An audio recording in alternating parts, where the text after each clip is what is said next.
live stream. I'm your host, Ben Wheeler. Anthony Marquetta will be along shortly. Yeah, it's sorry for being late tonight. Just kind of lost track of time and was caught with my pants down, as they say. Do Ooh, there's Anthony. Now, Anthony, we are live. I am. Are we? We are live. Wow. We are Okay. live. Yes, I got to My work. fiance is here, but she won't be for very long. When were you going to tell me about this fiance, Anthony? Oh, come on, Ben. You've known for a while now. Like, at least a little over almost 2 years. Actually, I didn't tell him. Oh. Not what? Oh, he told me about you. So, long-term viewers will know that after every live stream, I give myself a transorbital lobotomy immediately after the live stream. To be clear, the other lobotomies aren't reversed. It just keeps digging deeper and deeper into the brain.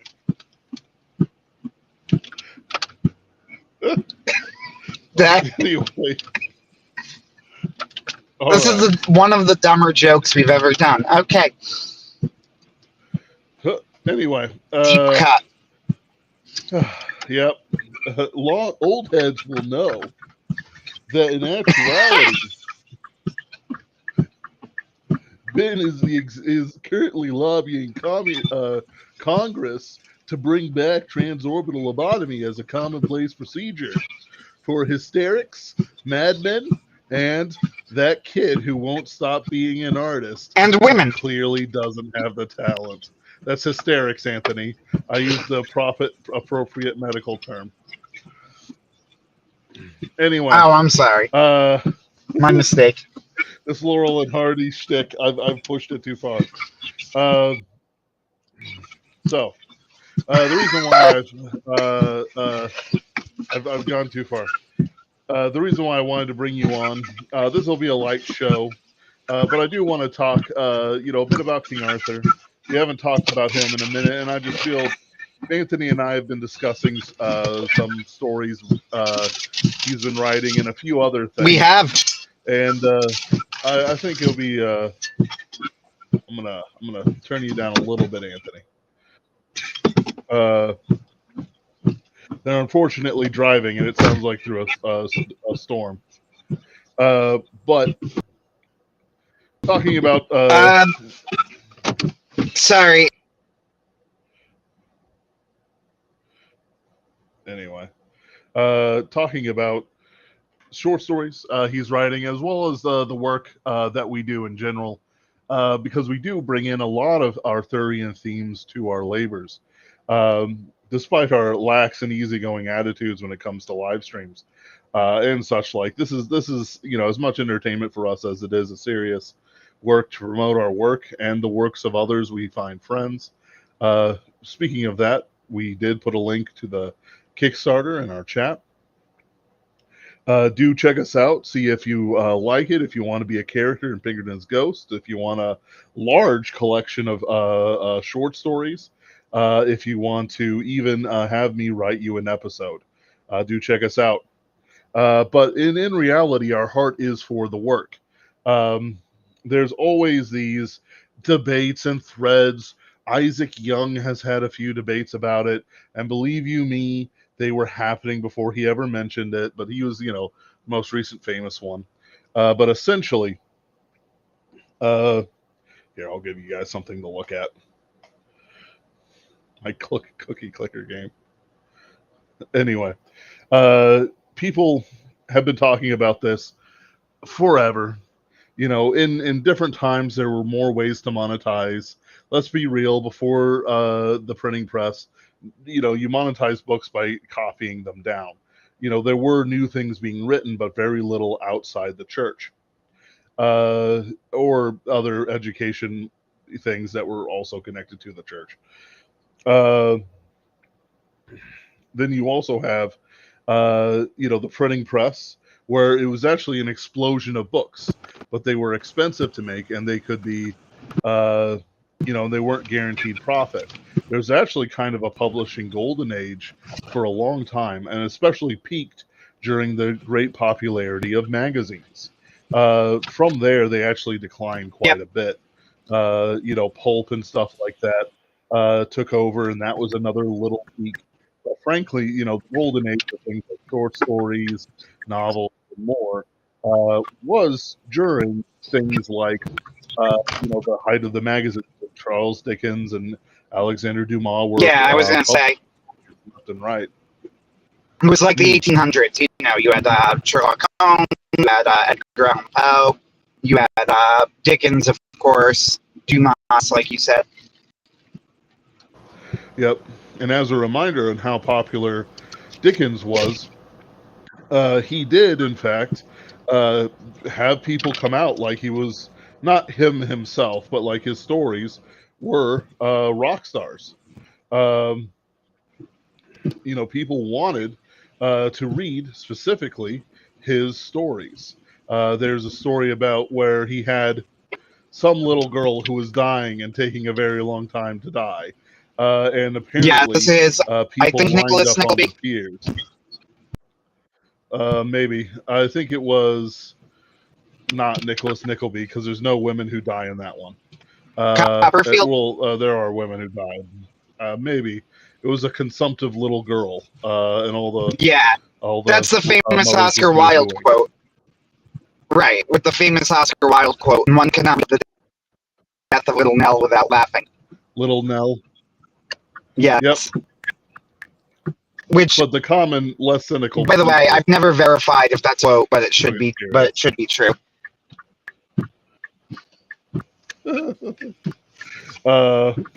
Yeah, it's probably true. It's probably pretty true. Just because I know how those guys used to write. It sounds like something Wilde would say. He would say it. He would say that. But how do I want to put it?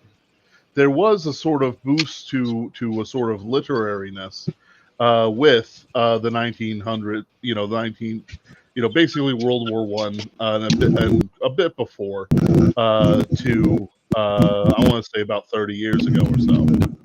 The reason why I say about or so is that you have things like Fight Club come out, but after Fight Club, in reality, quote unquote literary works have been quite Yeah, we've had Cormac McCarthy was the last great American novelist. Mm-hmm. And I should say, like, popularly, I'm sure if you researched it, you would find people who are being propped up by the establishment.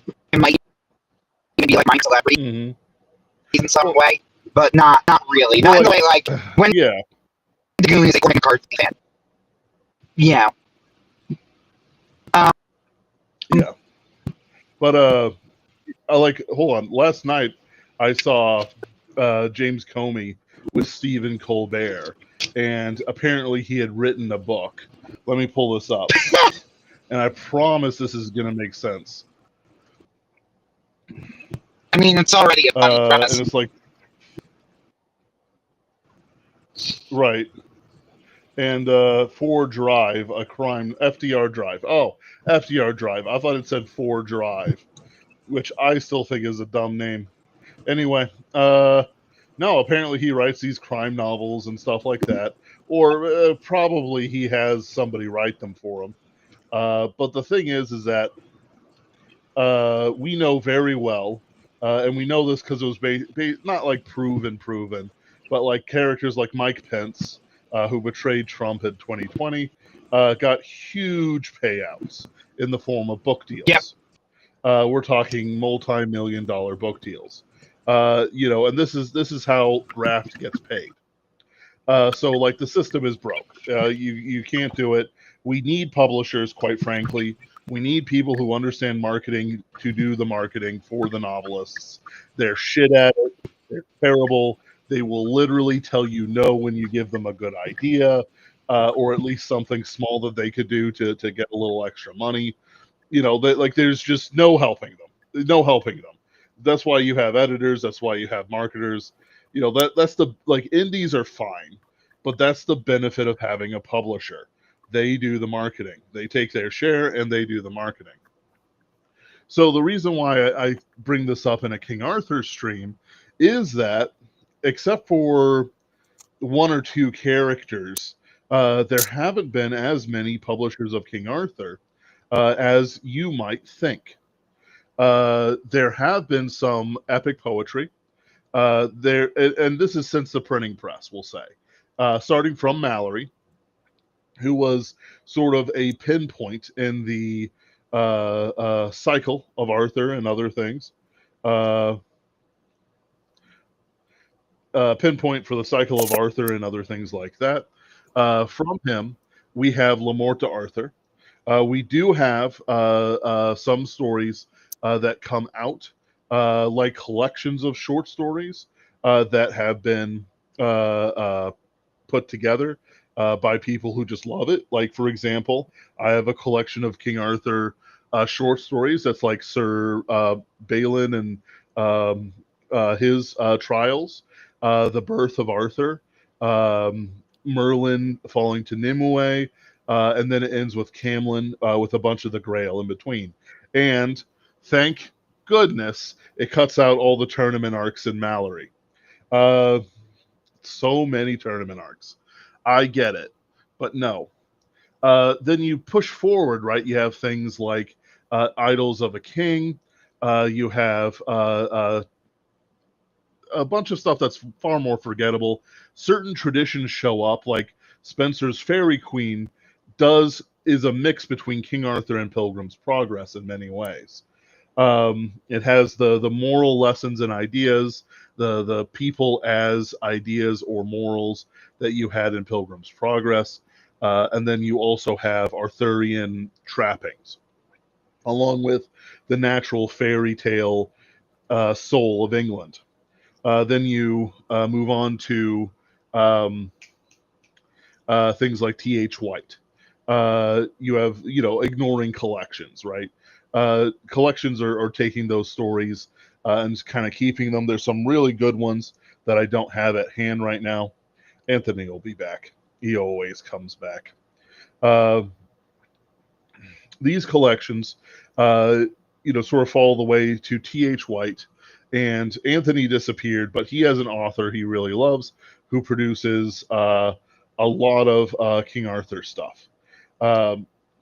With the King Arthur stuff, there's probably a few more in there that are interesting, but quite frankly, most of them have not really held up. One, to the original stories, or two, to what T.H. White did with it. You have things like Disney, you have different shows that come out every now and then, but even if they do hold to the story in a vague idea, they tend not to really go very deeply into it. However, there are exceptions like Excalibur.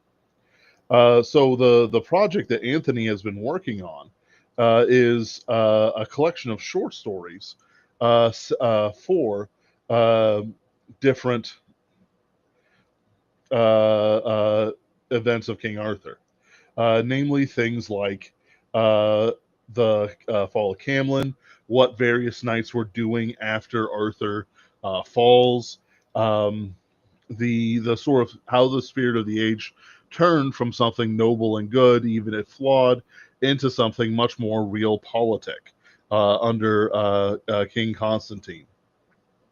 And there's a lot to it. There's not a lot done with post Camlin.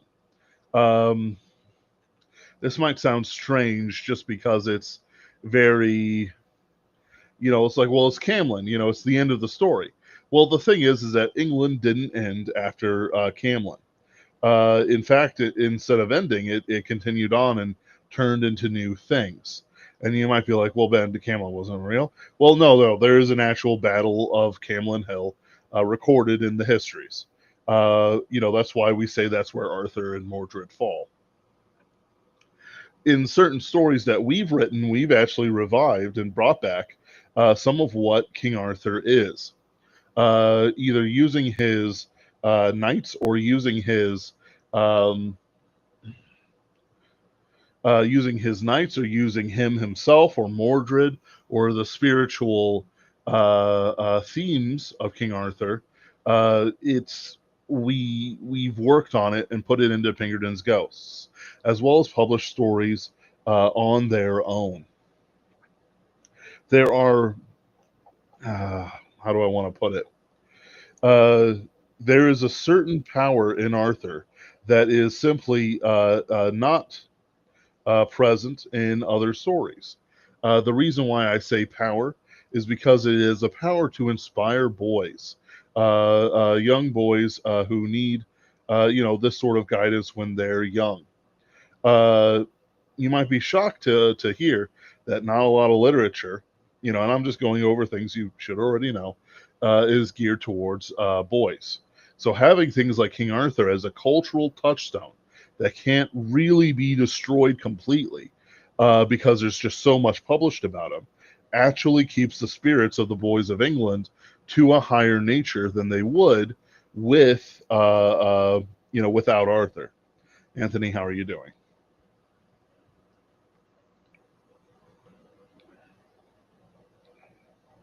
Maybe he can't hear me. So, continuing on. Anthony has written quite a few short stories that eventually we're going to publish in a book. Test. Maybe I can hear you, Anthony. Yay! Sorry about that. I made it. I'm here. I'm Anthony, alive. Good. Why don't you tell people about your project? Yeah, okay. So, let me, I want to market this correctly. So, I am marketing because all writing is marketing, don't you know? So, this is a novel. At least I am thinking of it as a novel. It is, however, structured in an old-fashioned way. The way that, like, the old pulp fix-em-up novels were structured. So, it is structured as a series of short stories and a setting. Basically, it is about, I don't have a title yet. The working title that I used when I submitted to a competition was After Camelot. Not really a fan of some work, but that's the title.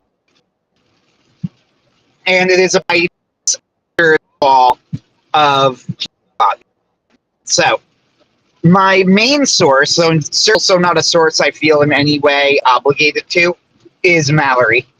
As he was for White's Once and Future King as well. But like White, I do not feel myself in any way obligated to Mallory. What I am taking from Mallory is the fact that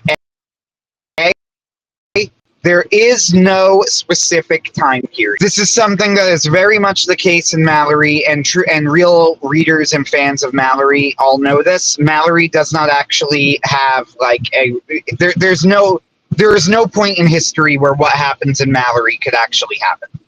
Right? Like, it doesn't fit. And this is on purpose. Like, Mallory didn't mess up. That was always the goal. Yeah. Same thing. It's not a real past match. However,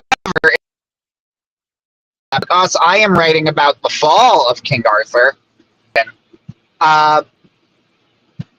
it is an imagined past that's making its way into a real future, if that makes sense.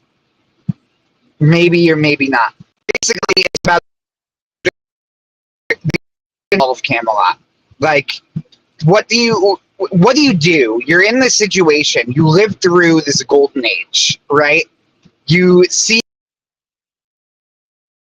a king who has saved Britain from invaders, united all of the warring factions, brought peace to the land. It's torn apart by personal scandals that, in theory, like, shouldn't be affecting something like Camelot, but which do, because Camelot is ultimately made up not of humans, right? Not of mythical figures or of of saints, but or really, I guess they are saints, but of humans. They're human beings.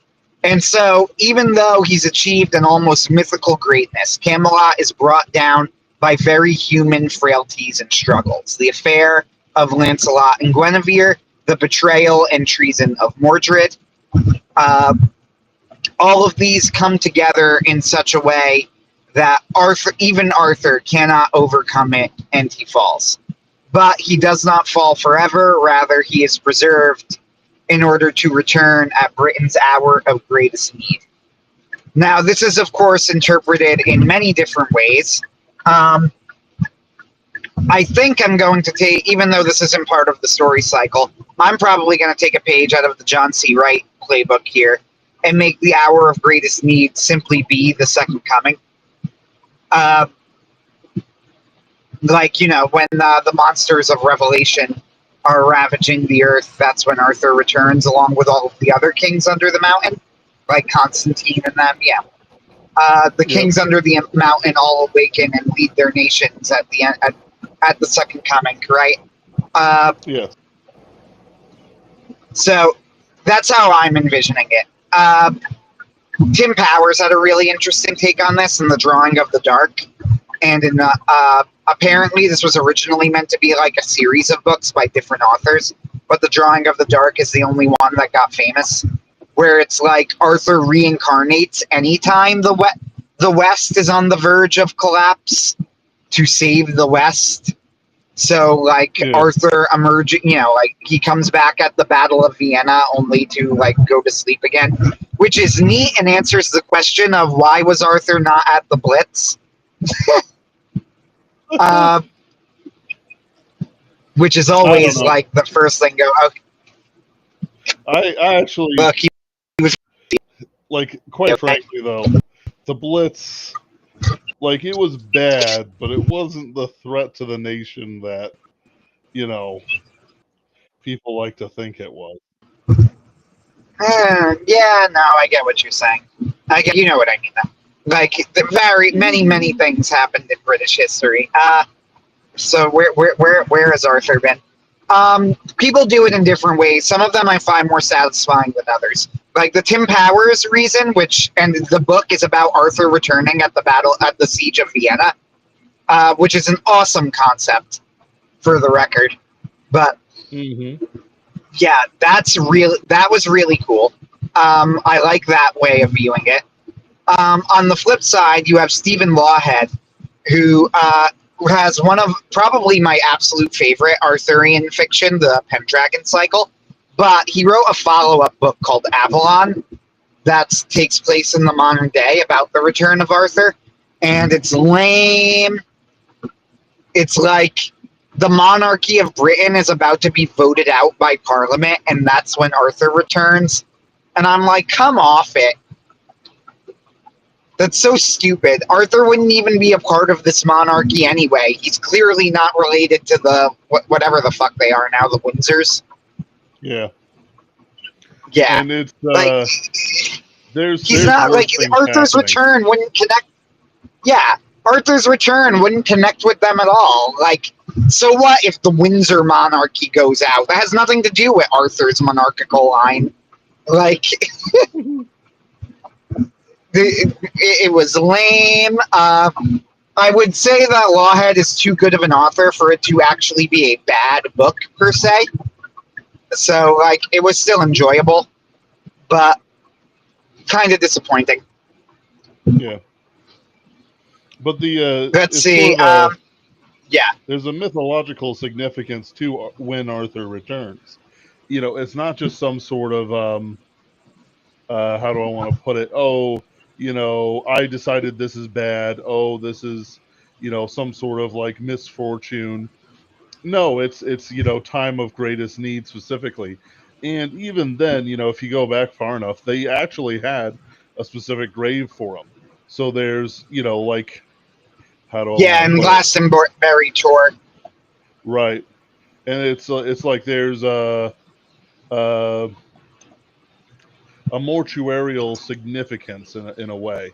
there's no good ways to really talk about it, because it's like, okay, he's coming back, but is the source of that somebody who actually believes it in that way, or is it I don't want to put it, uh, or is it just some sort of like legend that rose up? But who would write that legend and for why? But in reality, it's a symbol of divine providence. That God has protected the Yes. nation, will protect the nation, and He'll use men to do it. Yes, precisely. That's why I'm using the John C. Wright solution. John talks about this in his Moth series, in Green Knight Squire. Yes. And he makes it explicit. Arthur is going to come back at the actual hour of absolute greatest need, which logically would be the second coming, right? Mm-hmm. That's the hour of greatest need when Arthur returns. So I like the power solution. I like John's solution. I'm not making it explicit, but in my head, it's John's solution. Like, Arthur is not going to return until the second coming. I do make it very close to explicit in the last voyage of Merlin. If you notice, Uther has a line. I don't know if you remember this, because Ben. So I'm going to explain this to the readers. The book, as I'm writing it, is a series of stories following figures at the end of Camelot, either just before or just after the Battle of Camlet, which is Arthur's final battle, where he kills Mordred or does he? And is also almost killed by Mordred, and Camelot falls. Right, the kingdom is broken up. Arthur is born to Avalon, and the end. Right. So these are stories that take place either just before or just after this battle, about the events that happen at the fall of Camelot. One of the stories that I wrote is called The Last Voyage of Merlin. It's probably going to be the second chapter as of right now. That's the current plan. I might change my mind. But yeah, currently it's the second chapter of the book after after a story about Arthur's jester, Sir Dagonet. So in The Last Voyage of Merlin, it's about how Merlin brings Arthur to Avalon.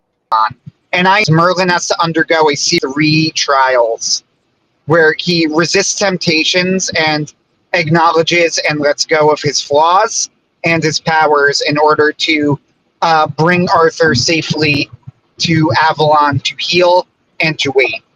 Well, one of the lines in the story, I never say explicitly when Arthur is going to return. In fact, I make a point of going, oh, we don't know when he'll return. But I heavily imply that it's connected to the second coming, because Merlin meets Uther. Uther is one of the gatekeepers for one of the trials that Merlin has to go through. And he says, what happens if I bring Arthur to Avalon?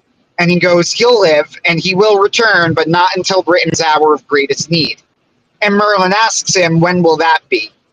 And he goes, who knows? They say no man knows the day or the hour, which is, of course, a reference to the gospel. Yes. I do not view, unlike T.H. White, and to be fair, this is an intentional stylistic difference and not a flaw, right? But unlike T.H. White, I'm not really viewing Arthur as a character per se in his own right. What I mean is, Arthur isn't flawed. That would almost defeat the point, because Arthur is a type of Christ. Now, the entire point of Camelot is an imagined era that didn't exist, right? Mm-hmm. That's the whole point of Mallory setting it in a fictional age of knights and heroes. Camelot's not real. What it actually is, at least the way that I view it, and I think this is the ideal world, and Arthur is a metaphor for Jesus Christ. Yes. He does write Arthur with flaws. He writes Arthur with flaws because, frankly, Mallory wasn't really writing it, per se. what Mallory was doing was trying to combine everything that he had on Arthur together into some sort of semi-coherent narrative with mixed success.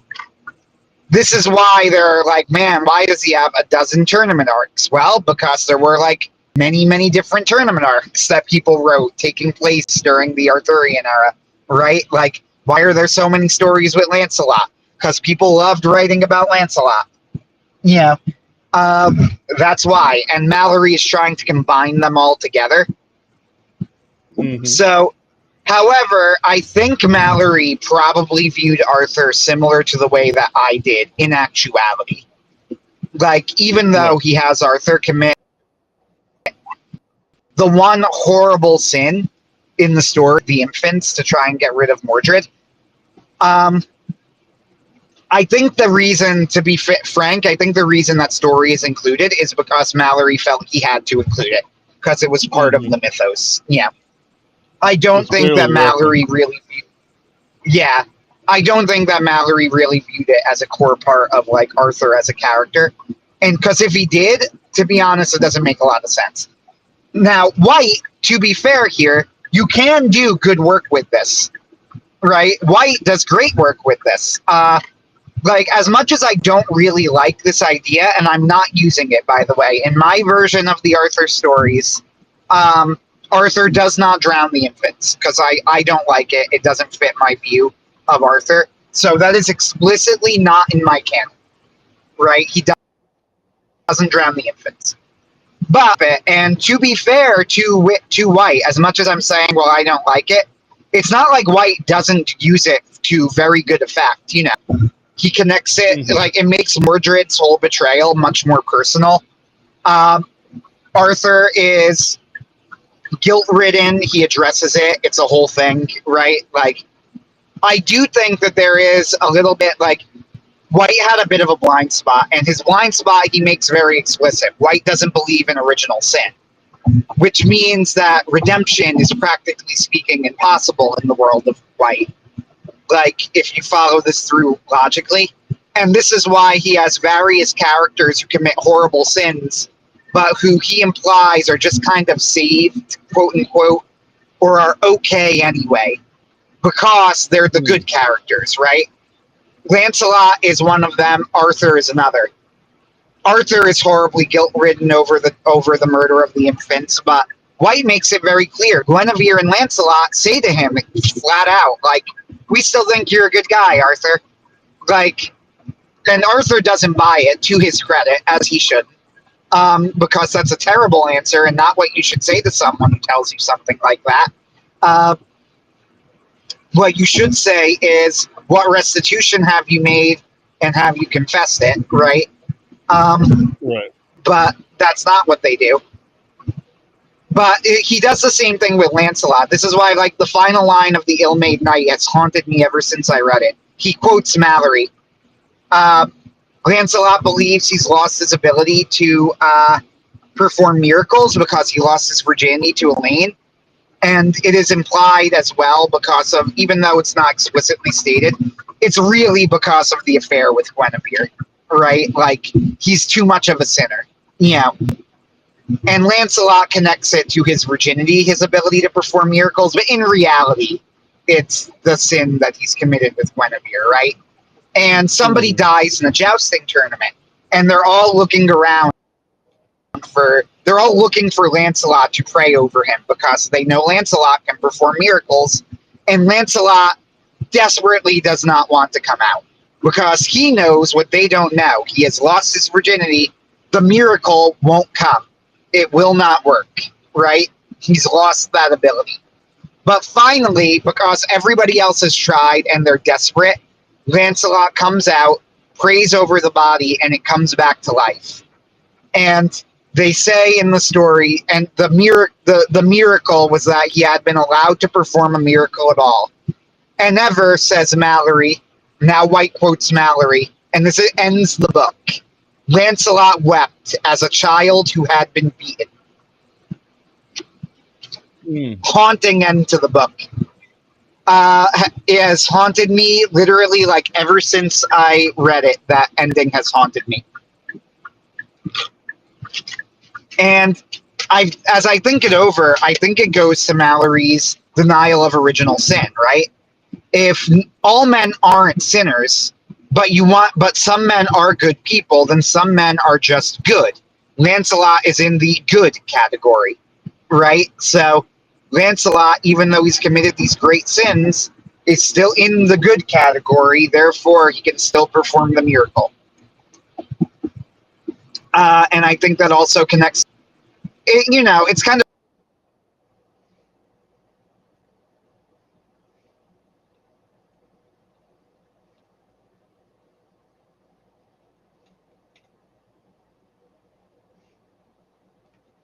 Looks like we lost him again.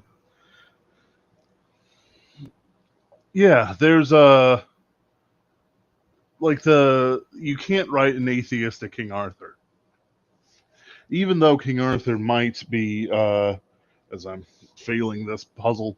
Even though King Arthur might be a subject you can sort of have outside religion in the sense of you never show him in a church, but things like Gawain and the Green Knight clearly suffer from a lack of spiritual nature to them.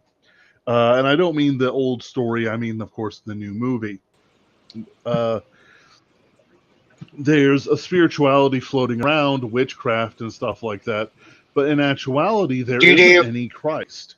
There's no reason for Gawain to be a better man. That's the. I'll give it back to you in a second, Anthony. Uh,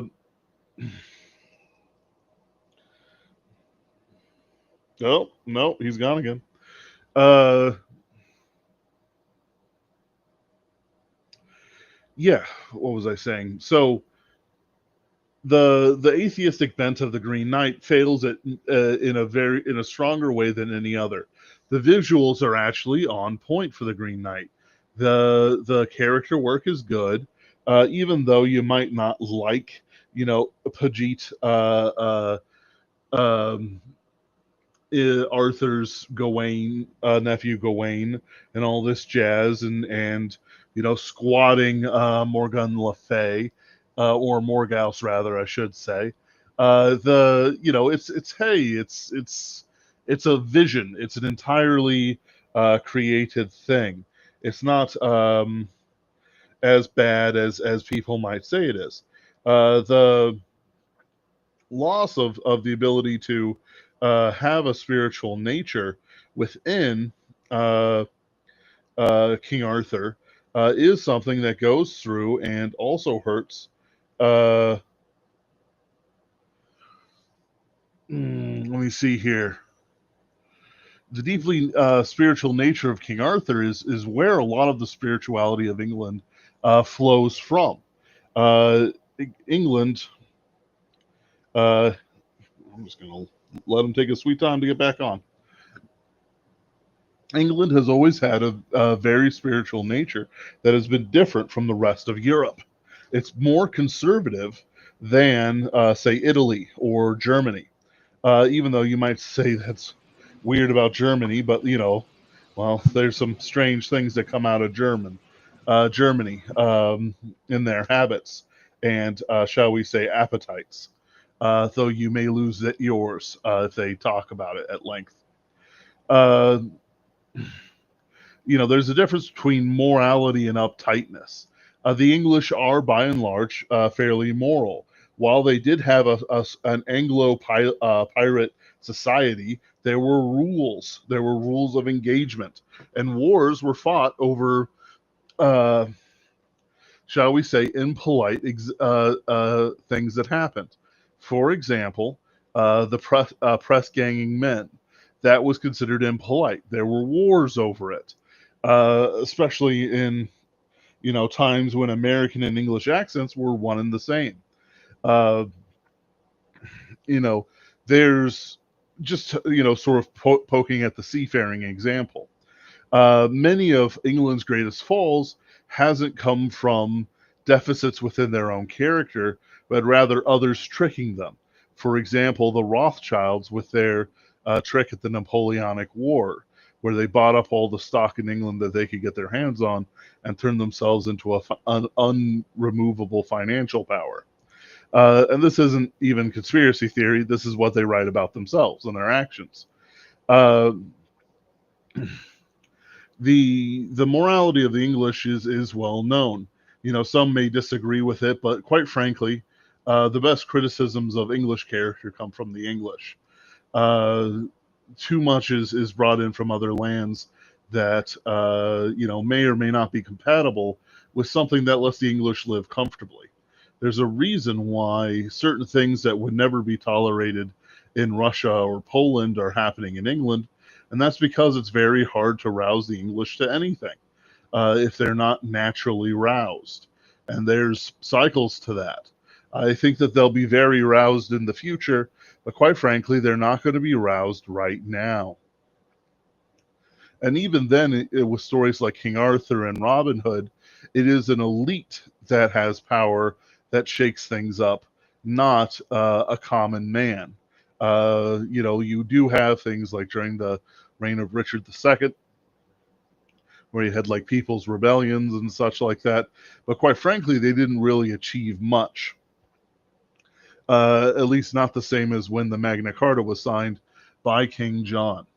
You know, you have Robin Hood, you have King Arthur, you have things like St. George and other knightly tales that are from the elites or elite coded people. In other words, commoners who have what it takes to become elites within their English society. Uh, the fact is that how do I want to put it? Elites have the same kind of souls as other people do. You know what I mean? They do have to face God and judgment for the things they do. Therefore, they've been great patrons in England anyway of the spiritual arts, and in a way that is much parodied by Jane Austen and others, but also much more rigorous than something like the Borgias or certain corrupt times in papal politics. You understand that I'm talking about the English as a race, not necessarily just the Anglo-Saxon or the Norman or whatever, but those who we truly call English and are descended from England. Uh, it's hard to uh, put it to concrete thought what everyone would think of it, of the King Arthur mythos now. Like, could it be written now? Well, the answer is, of course, no. Even though there's a lot of quote-unquote fan fiction being written about King Arthur and his knights, there isn't a lot that would be published today, either under a good editor or not. And the big part of it is because of the spiritual nature of the work. The Holy Grail is a metaphor for salvation. And even though, you could say that very few people achieve salvation, which is true comparatively, it's not really what they're going for. What they're going for is what the morals are that lets you see the Grail. Without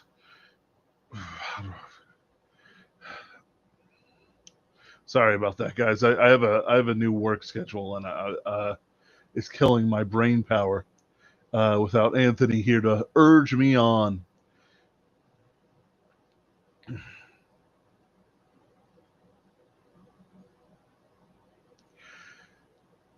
The spiritual nature of King Arthur and the Grail and more points to Jesus Christ and comes back to us, and it turns into a sort of purity check. Not a purity spiral, a purity check. Are you pure enough to find the Grail? Why is it important, excuse me, to be pure when looking for the Grail?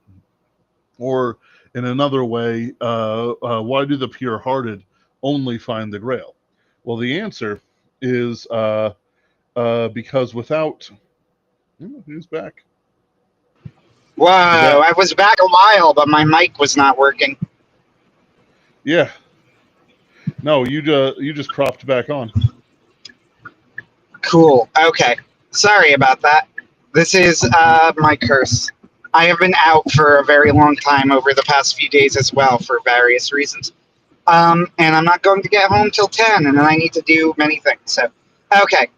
Yeah, let me go back to, let me riff off a little bit of what you were saying. Like, with The Once and Future King is a weird book in a lot of ways because White is very explicitly a secular humanist. He's pretty clear about this, right? Like, his lack of belief in original sin, all of that stuff. And yet, the Arthur mythos, especially as presented in Mallory, is so inextricably linked with Christianity that White simply cannot get away with not including it. Like, Mm-hmm.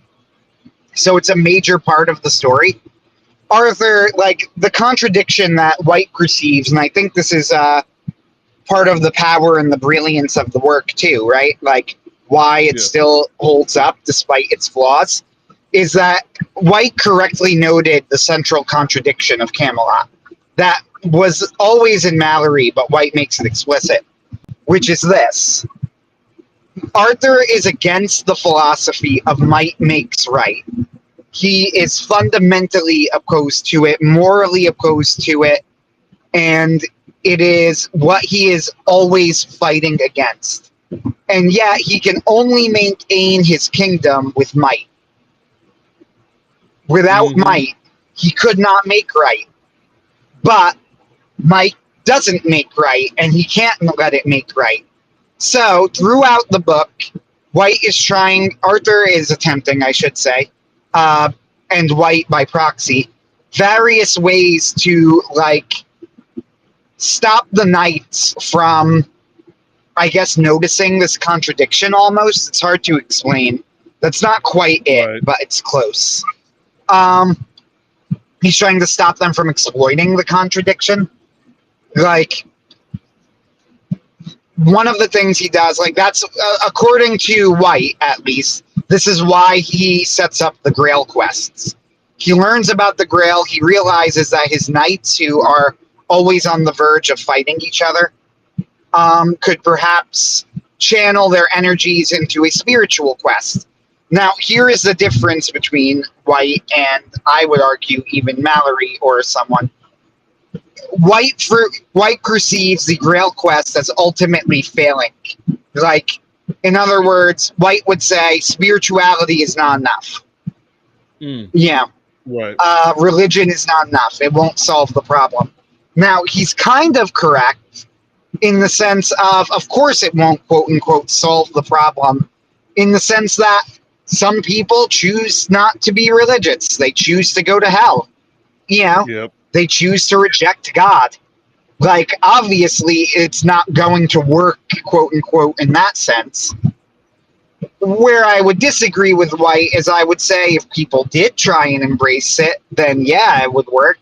They just don't. You know? Yep. And even the famous G.K. Chesterton quote, Christianity has not been found wanting because it's been found wanting. It's been found wanting because it's... And Chesterton is correct. What he's saying there is Christianity takes effort. It doesn't just happen. If you're going to say, I want to live in a Christian nation with Christian laws, you need to actually, like, put in the work to get that. Otherwise, you're never going to have that. This is very wise and quite correct. So, yeah, I would say, and it's also, by the way, true that men of goodwill can disagree about religion, as we learn in the wars of religion. But again, this isn't really a problem with, like, the inadequacy of religion. It's a problem with the inadequacy of men, right? Yes. Men are divided for many different reasons, for many different things, because we see as through a glass darkly. We're all grasping forward, stumbling, trying to do the will of the divine sometimes, but most of the time, if we're really honest with ourselves, probably not. Right. So, Most of the time, we're just make of that trying what to you will. please ourselves or something. Yes. Most of the time, we're just trying to stumble through the world and not break anything. Uh, and sometimes we don't even care very much about that. So, yeah, the way that I'm viewing it, I don't see Arthur himself as a character. It's really interesting because one of the stories of my cycle is called the Last Vigil of Agravain. It is, as far as I know, the only Camelot story ever written centered around the extremely minor character of Sir Agravain. Now, all of you Mallory heads, I don't know if there should be a cool term for this, but I don't know what it is. All Mallory head is diehard fine.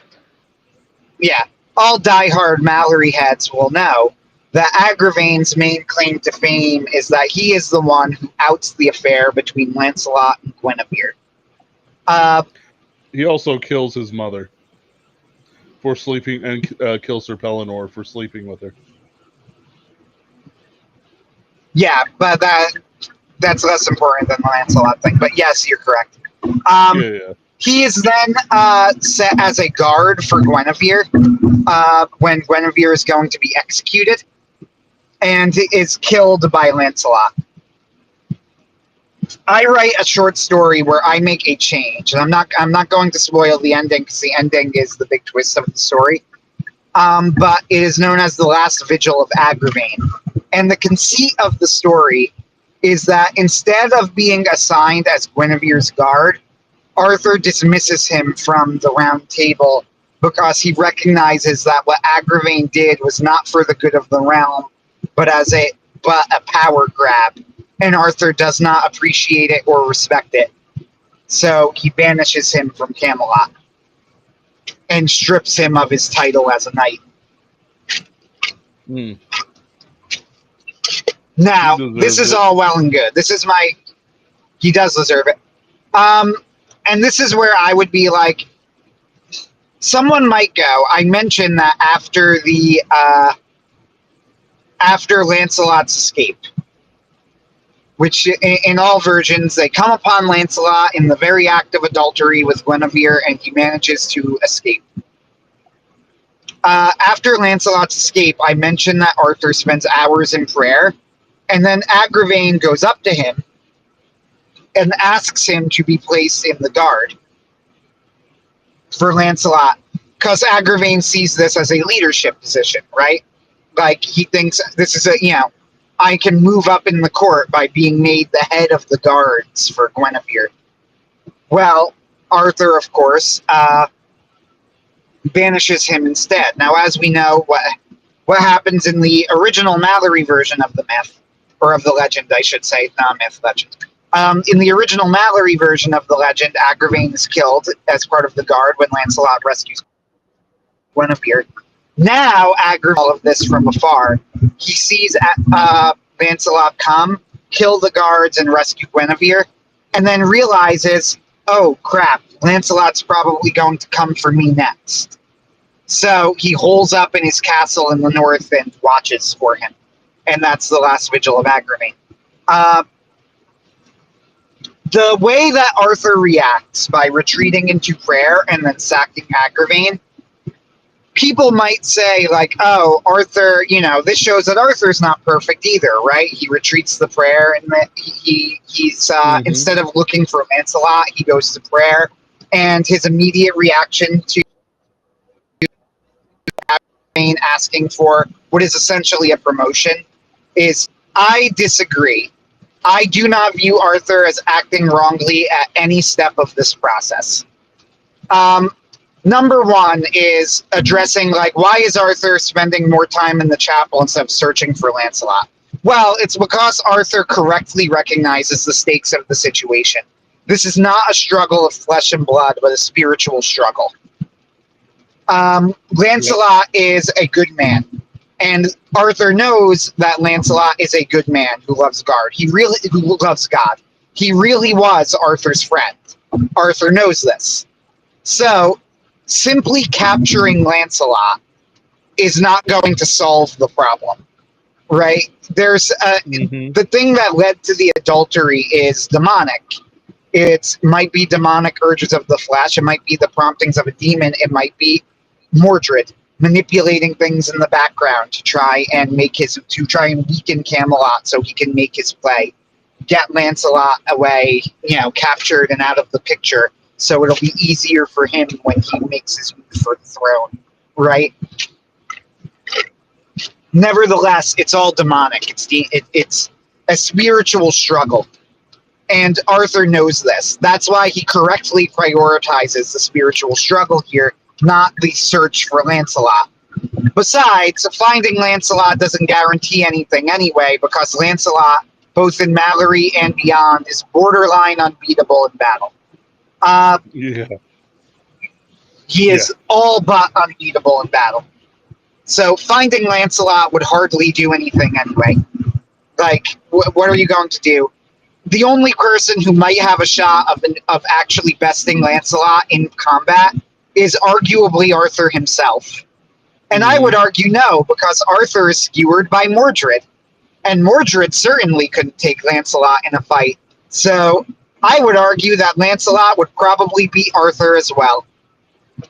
Yeah. Well, actually, like if you look at the rankings, Arthur's good.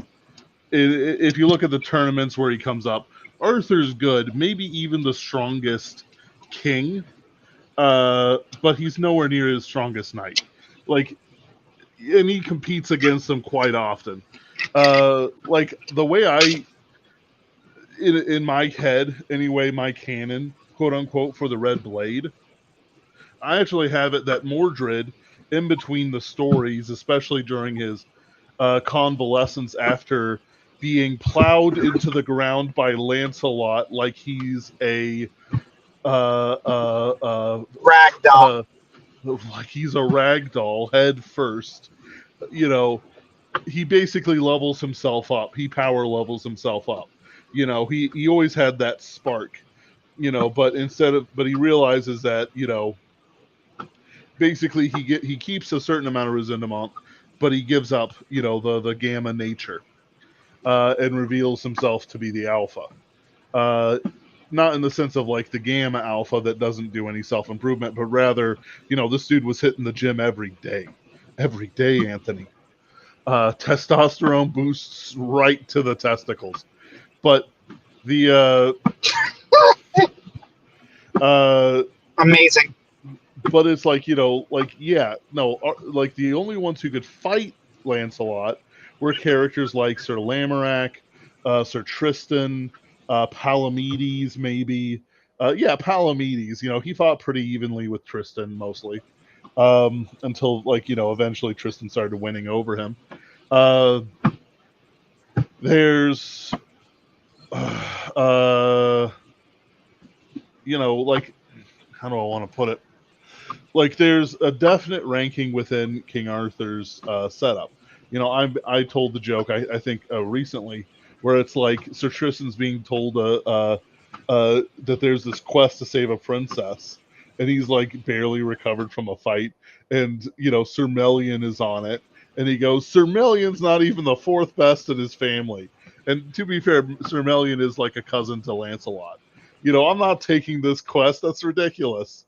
I'm too good for this. Anyway, and Sir Melian eventually pulls it out, but it's like there's rankings. There's a masculine hierarchy in Arthur that we simply don't have in our society today, in that way anyway.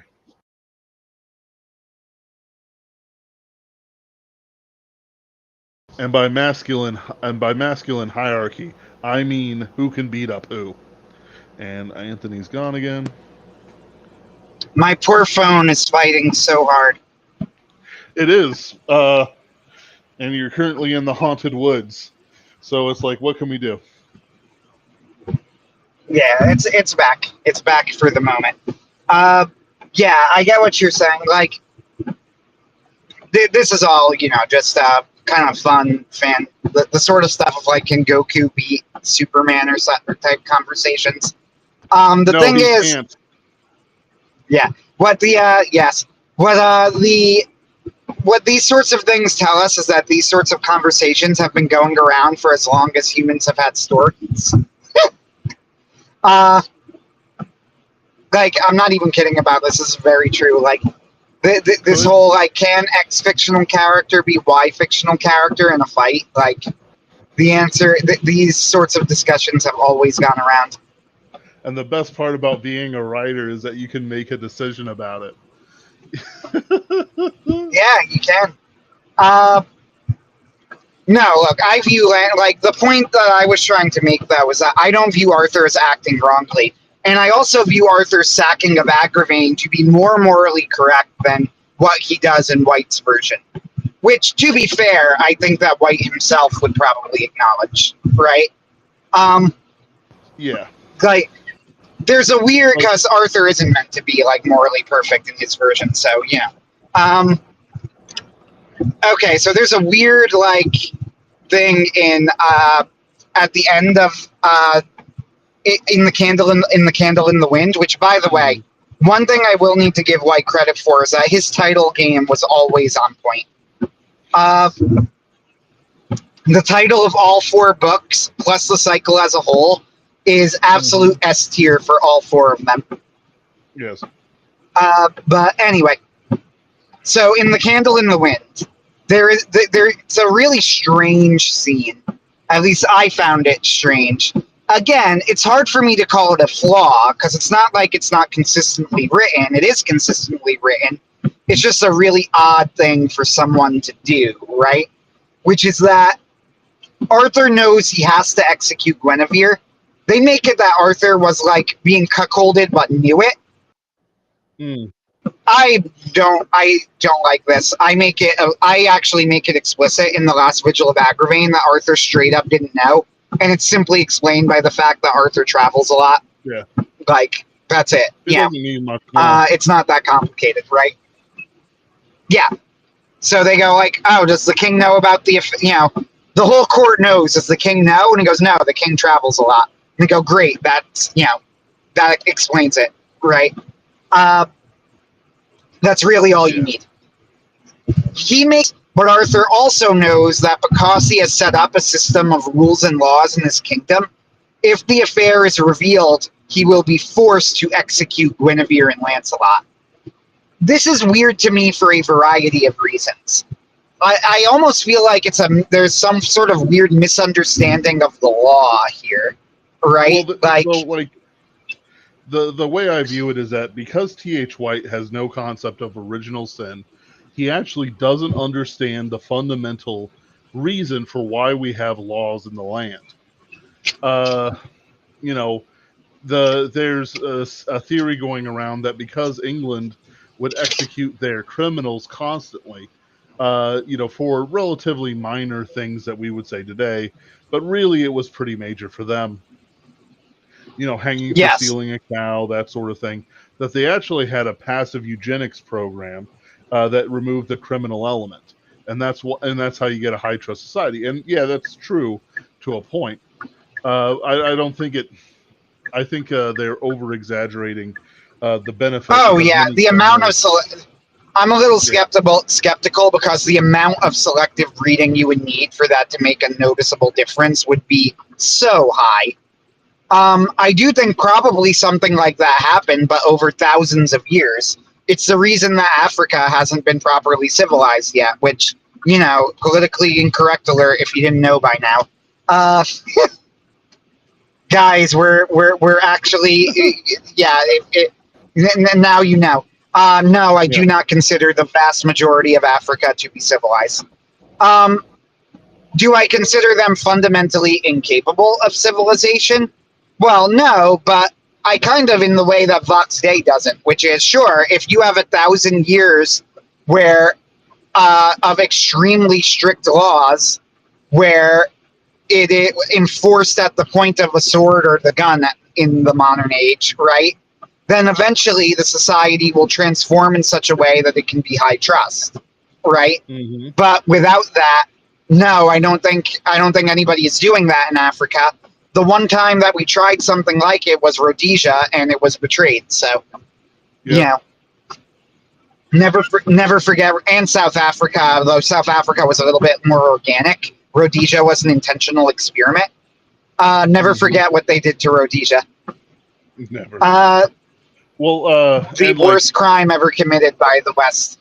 Probably top 10 next to the abortions. Yes. Even my church, like they had like basically African scammers convince this old guy who had done a lot of evangelical and missionary work. And I don't mean evangelical, the faction. I mean evangelism. That they were wanting to build churches and train pastors, and a surprisingly high amount of Africans were in on it. But the thing is that somehow this guy got corrupted and kind of went along with it. Where previously he had done, quite a few mighty works of faith that everyone could see, and it's like brought people to salvation and, taught them what they needed and stuff. And it's like, so you're just going around doing an Africa scam? Why? Anyway, it's like that's how prevalent it is.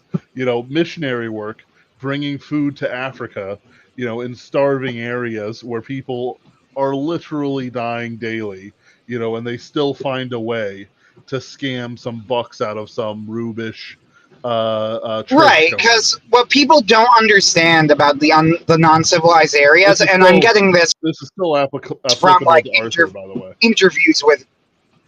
Oh, it is. It's very much so. Like, believe me, I have not gone off topic. Yeah, what people don't understand about the non-civilized areas of Africa, and it's mostly Africa, let's be honest. I guess they're a little bit in South America as well, and like the Amazon areas, yeah, but mostly Africa.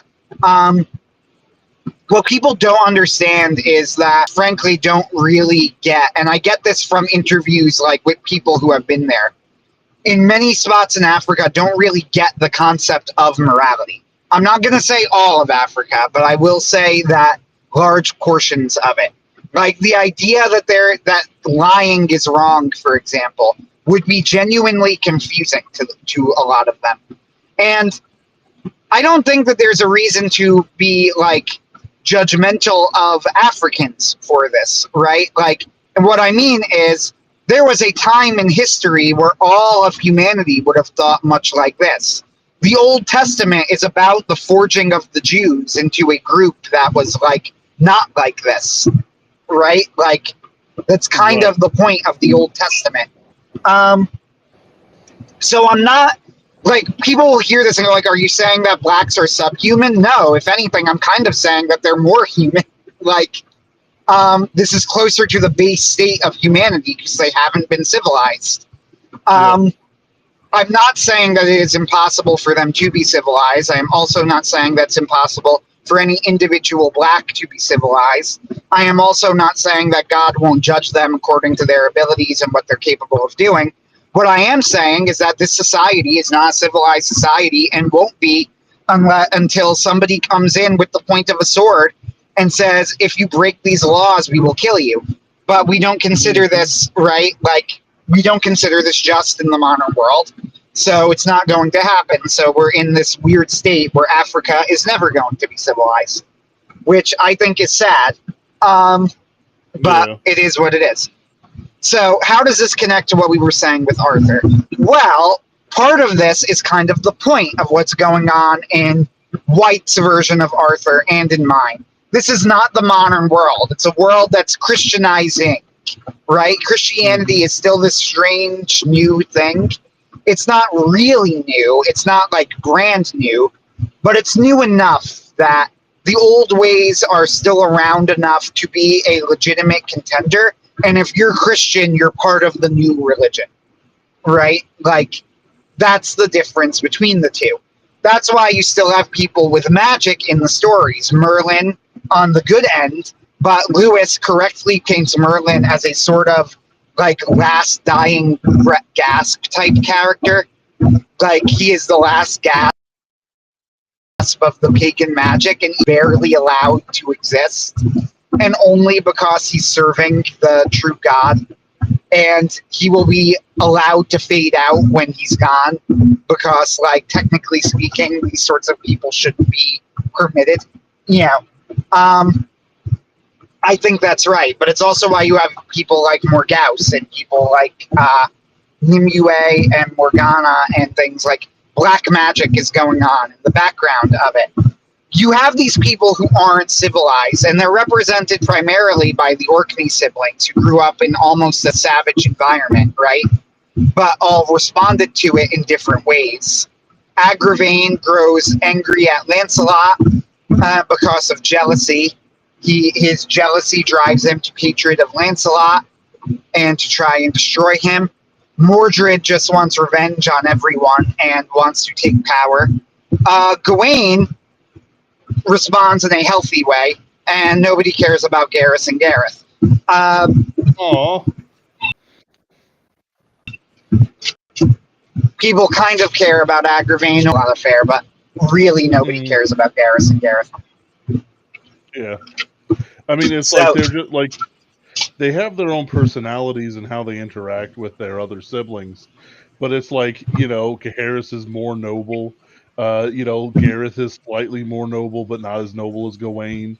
You know, or has other flaws. I think, was it Gaheris or Gareth? Like, one of them, they really don't know what to do with. But it's like, how do I want to put it? It's like, what can be done with this sort of thing? You know, you have a great many characters, but it's, yeah. To Anthony's point, there is quite a bit of uncivilized activity going on that us of the modern world can't really comprehend, and still kind of remain sane, I guess, would be a word for it.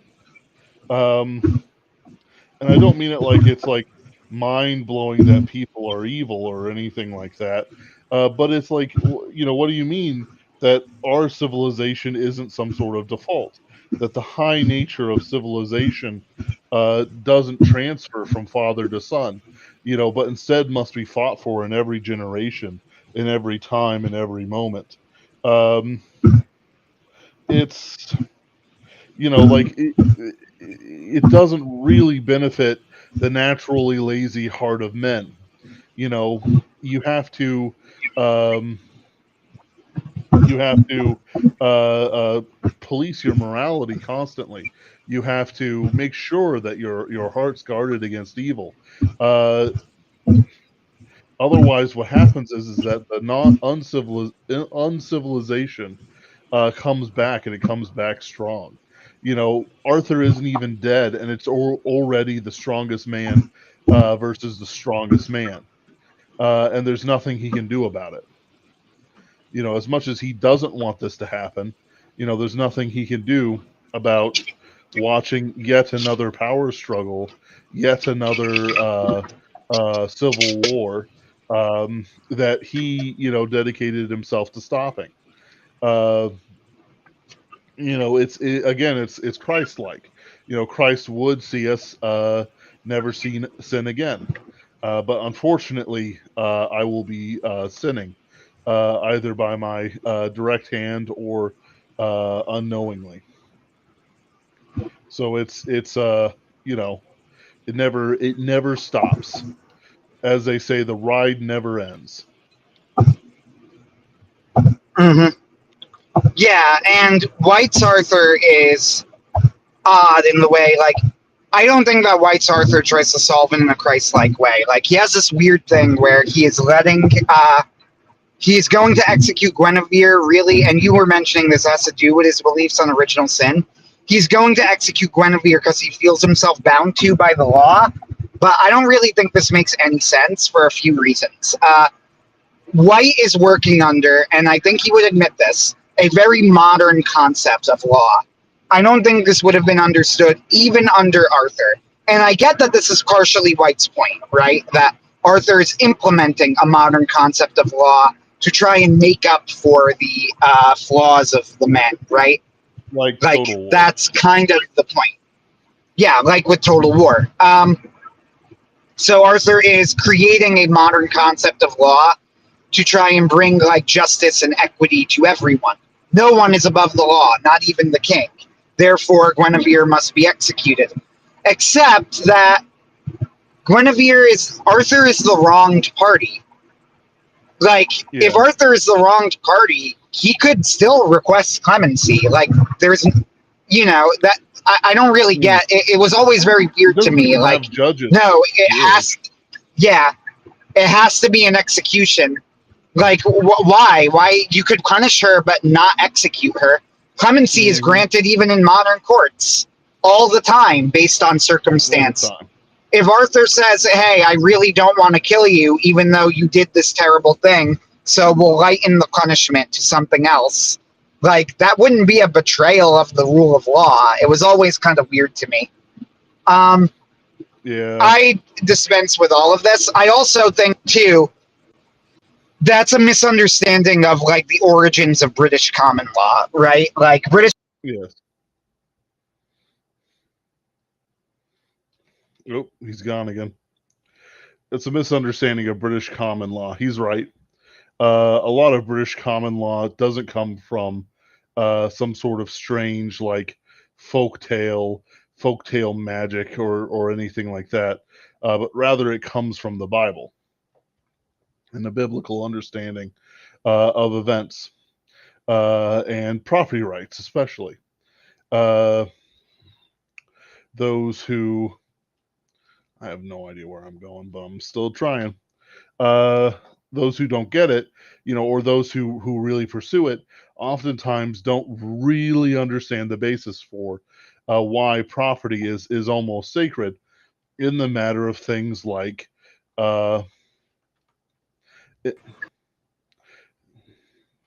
why property law is almost sacred in the things of, like, your buildings, your house, your wife. Why is the person of the wife sacred for the husband? Well, it's to do with common law, and it's to do especially with ideas of Yes. the family and the family being preserved.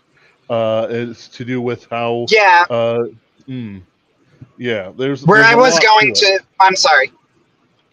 Where I was trying to go with it was that law arose in the context of a Christian society, the common law tradition.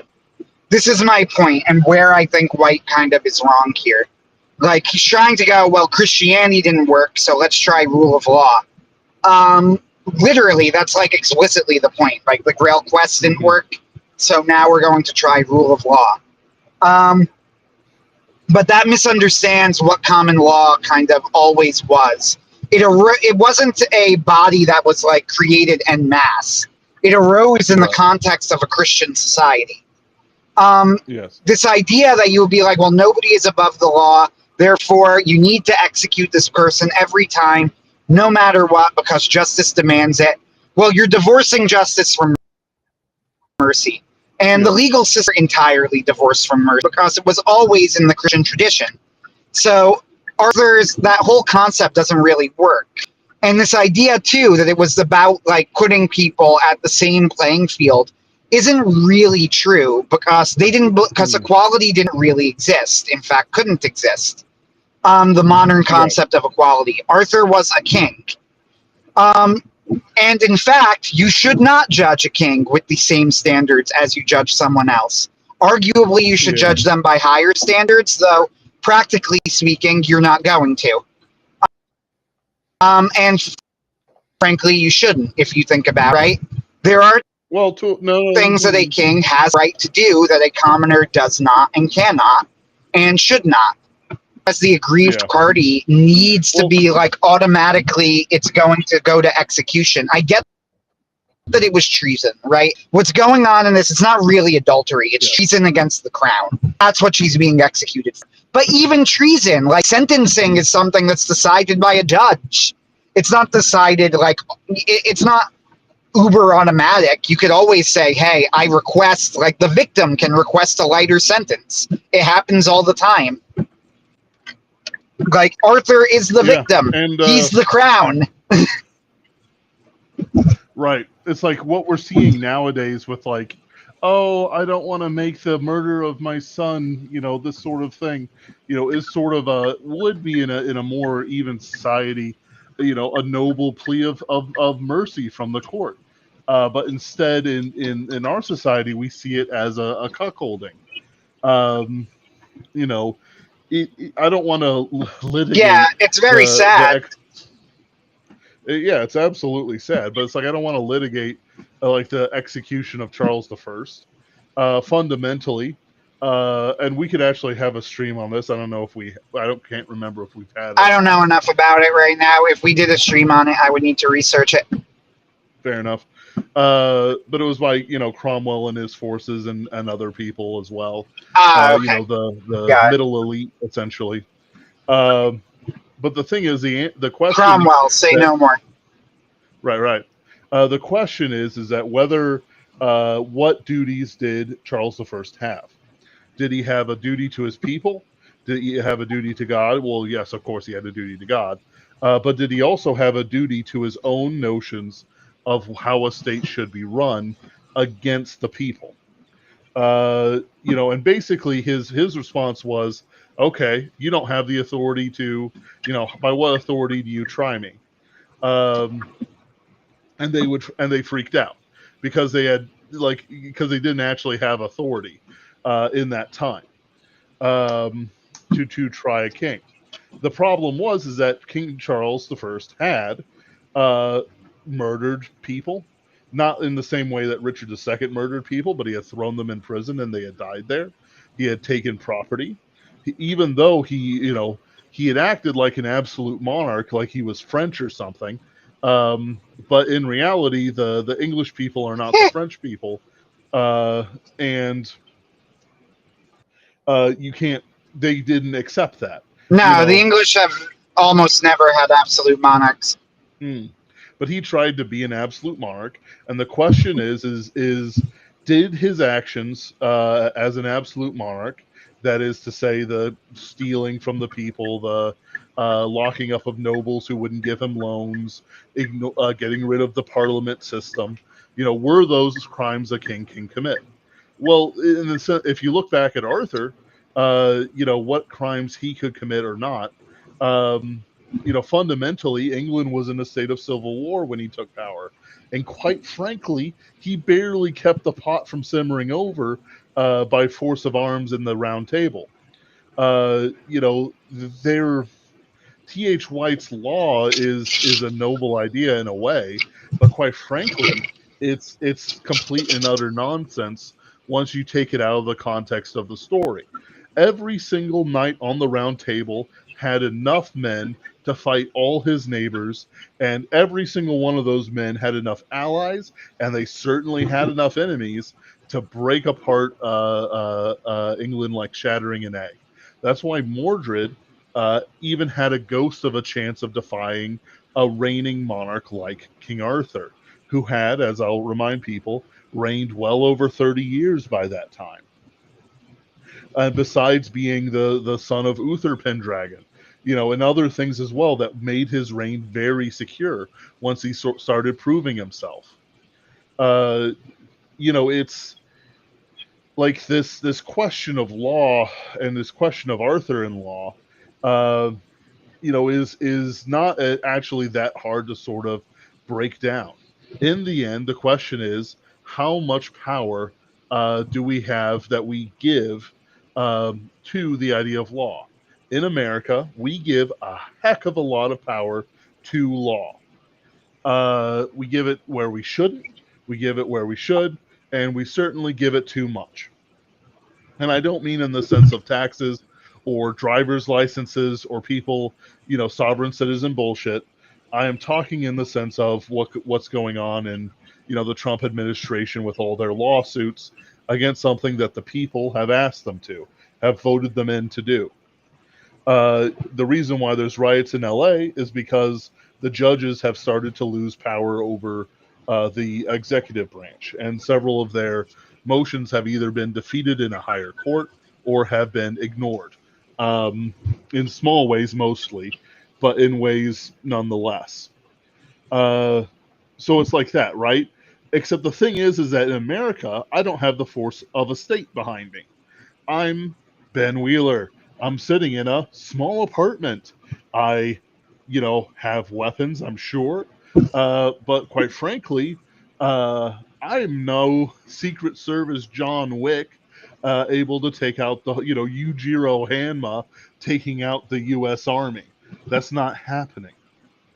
That's not happening at all.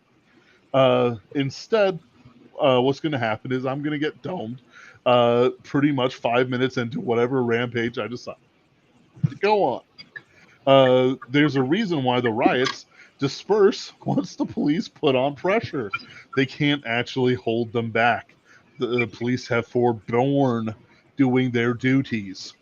Uh, in Arthur's world, like I said, every single character is a baron at least and has enough power to capture knights, wage war, require Arthur to invest himself into a 6-month siege, other bullshit, quite frankly. You can't apply law, as in paper law, to men with swords and the ability to make good on those swords. Yes, you're absolutely correct. And yeah, it's in my version of Camelot, I dispense with this whole idea entirely. It's an interesting concept, and it fits what White was trying to do in some ways, but it does fall apart if you think about it, in my opinion. Even though I think The Candle in the Wind is an excellent book. So I don't want to turn this away from people reading the conclusion to the Once and Future King. You absolutely should. It's worth reading. The thing about all of our criticisms, quote unquote, of White as we discuss them is this should be understood as in the context of, I think the book is a masterpiece and arguably in the top 5 or 10 fantasy novels ever written. So, take it all with a heaping helping of salt, right? It's an excellent book in its own right and very, very, very, very worth reading. Frankly, it's essential reading, especially if you're a fan of Arthur and Arthurian stories. But in my version of the story, I have Arthur actually, as kings historically did, holding court, which is what you see in the Bible. It's what you see throughout history. The kings would be the judges. You would come and bring your disputes to the king. That's actually, in my opinion, the proper function of a king. What the king actually is, in a world where subsidiarity exists, what a king actually is the final court of appeal. Can you hear me? Yes, I can hear you. I was agreeing with Nope. you. No, I can hear you. No, I say this because my screen went white, and I'm like, that's always a bad sign. No, it survived. My phone valiantly fought through it. Okay. Anyway. Yeah. So, the point here is, historically speaking, in a world where subsidiarity exists, what the king actually should be, properly speaking, a king should have very little power, but not in the way that moderns think of quote unquote small government. They can't do things, right? Not in that way. The principle of subsidiarity, I'm sure you know it, but as a primer for people, it's that things should be handled by the lowest possible level of authority. So, what that means is, what is the function then of a king? You have an absolute, even an absolute monarch. This could work with an absolute monarch, which is what I envision Arthur to be, due to the time period. Although, this is my point, though. I was going to say he has the round table, and the whole point of that is a sort of equality. But it actually fits with what I'm going to say. What a king does is be the final point of appeal, right? If things can't be resolved at a lower level, you take your dispute to the king, who then resolves the dispute. That is what a king's function actually is. And you collect tribute so that you can fund an army. Yep. And protect the people. Again, properly speaking. So why is there tribute? Well, without the tribute, you'll get invaded. Now, because you've paid your tribute, then the king will send troops and he will protect you, right? Mm-hmm.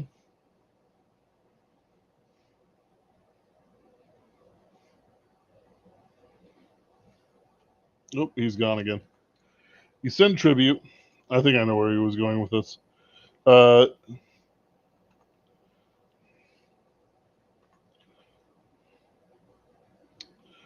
Right.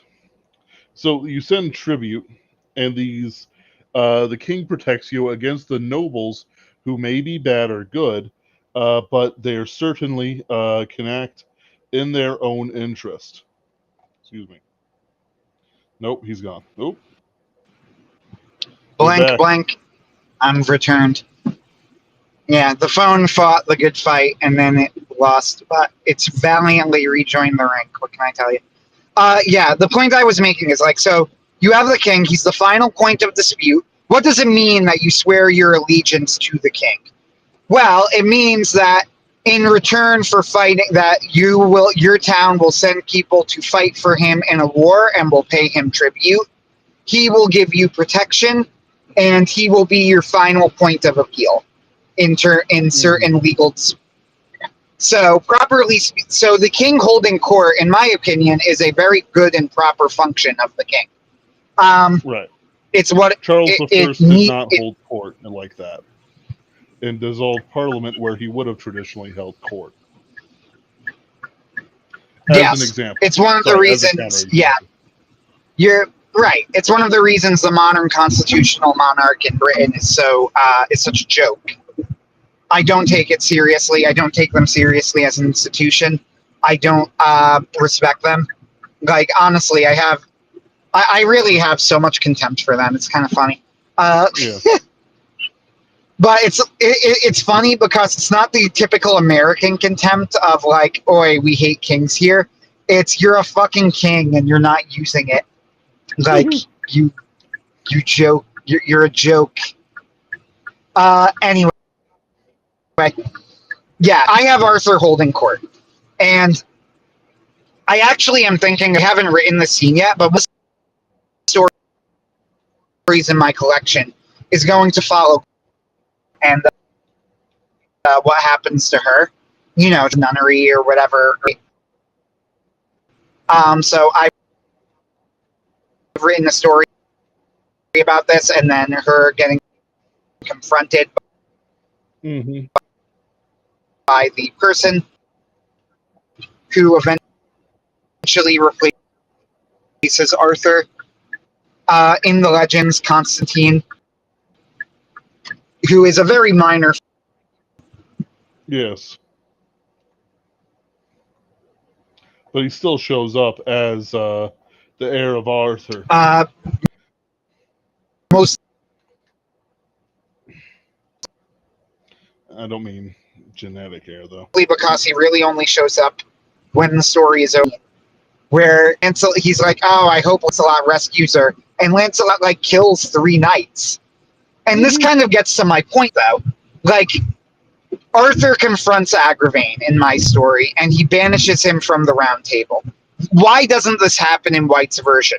Well, because Agravain didn't do anything illegal. Okay, yeah, but Arthur is the king. He sets the laws. It's his punishments and his, authority, right?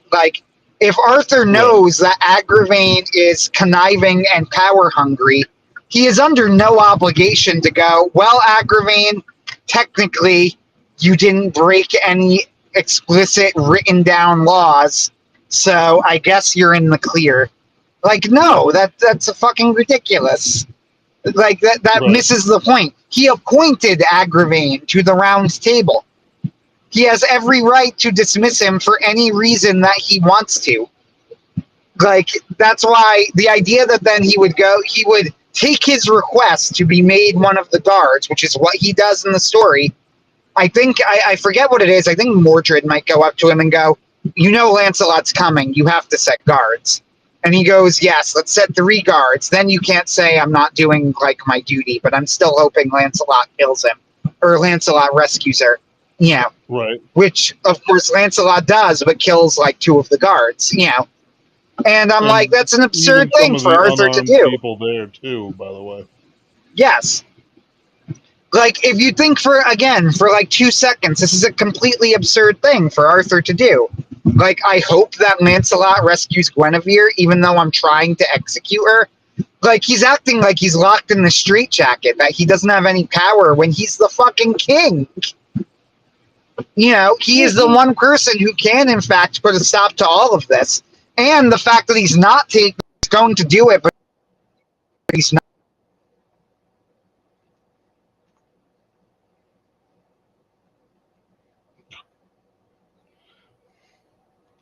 It's a sort of abandonment of duty and responsibility that T.H. White is showing. Rather than having Arthur in his proper place, he wants him to be in his proper place in a law kind of way. Still don't know where to go. But in the same breath, he actually doesn't know where to put King Arthur outside of his sort of humanism.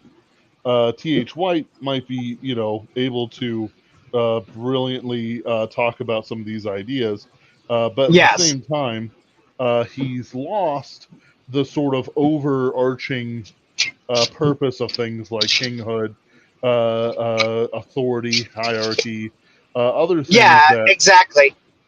And that's yeah, intentional. He's trying to do, he views, and this actually might be part of the brilliance of White, because I think he's correct, but maybe not in the way that he sees it. He views modern, what at the time and are really now, modern liberalism and liberal ideas as a sort of replacement or a substitute for like the older concepts of Christianity, kingship, authority, hierarchy, and as almost a corrective to them. I think he's right about this. And there is something, it's why the story still kind of works, because he isn't wrong. That is what they were intended to be.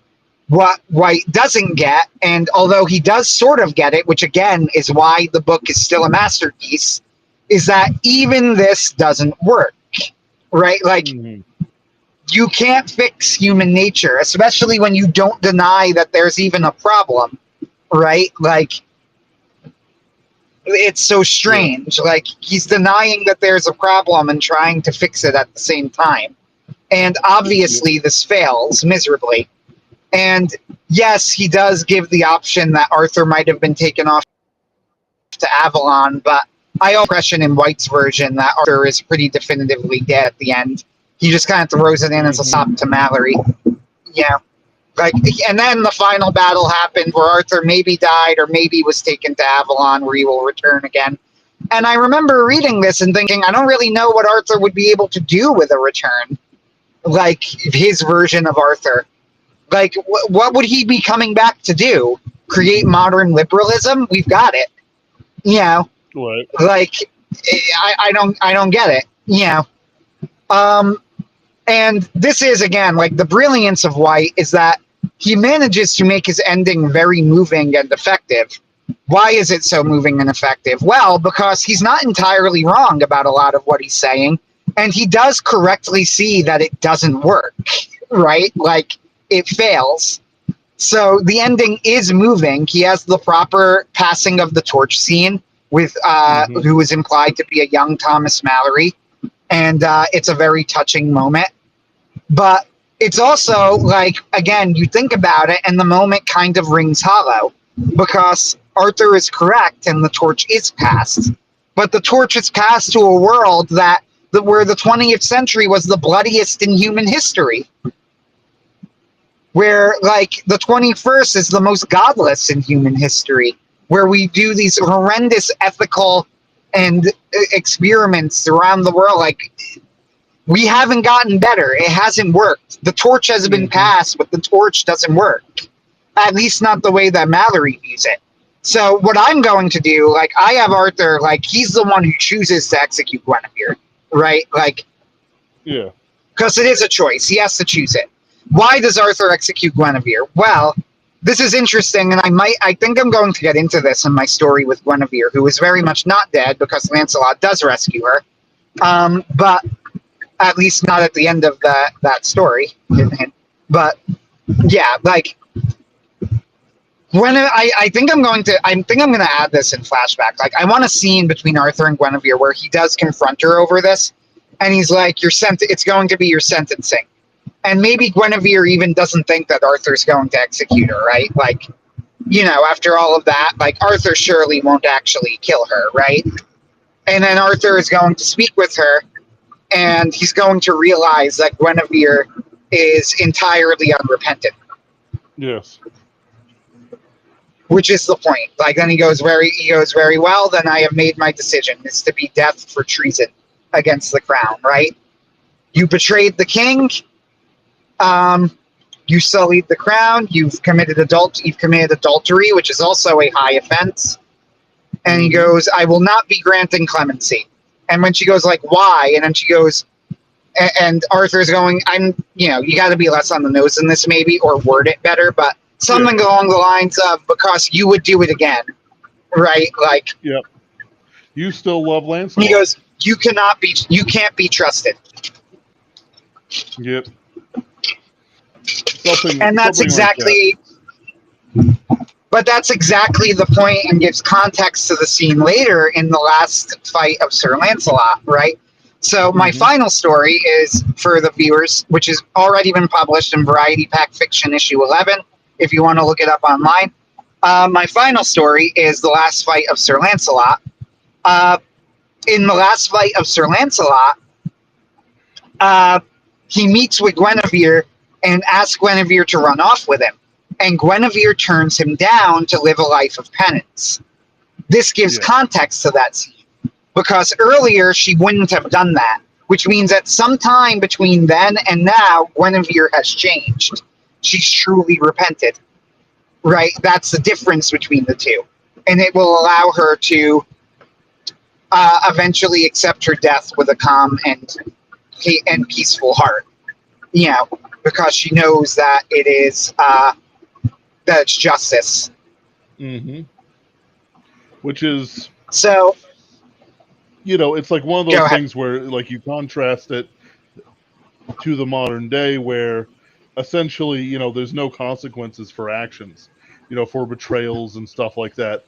This is one of the things that bothers me when I see death row inmates. I'm sorry for cutting you off, but I did want to make that point. Like, I see it a lot. Whenever a death row inmate is asking for mercy and is like going, I think I deserve it, like, it's been however many years, it always makes me really uncomfortable.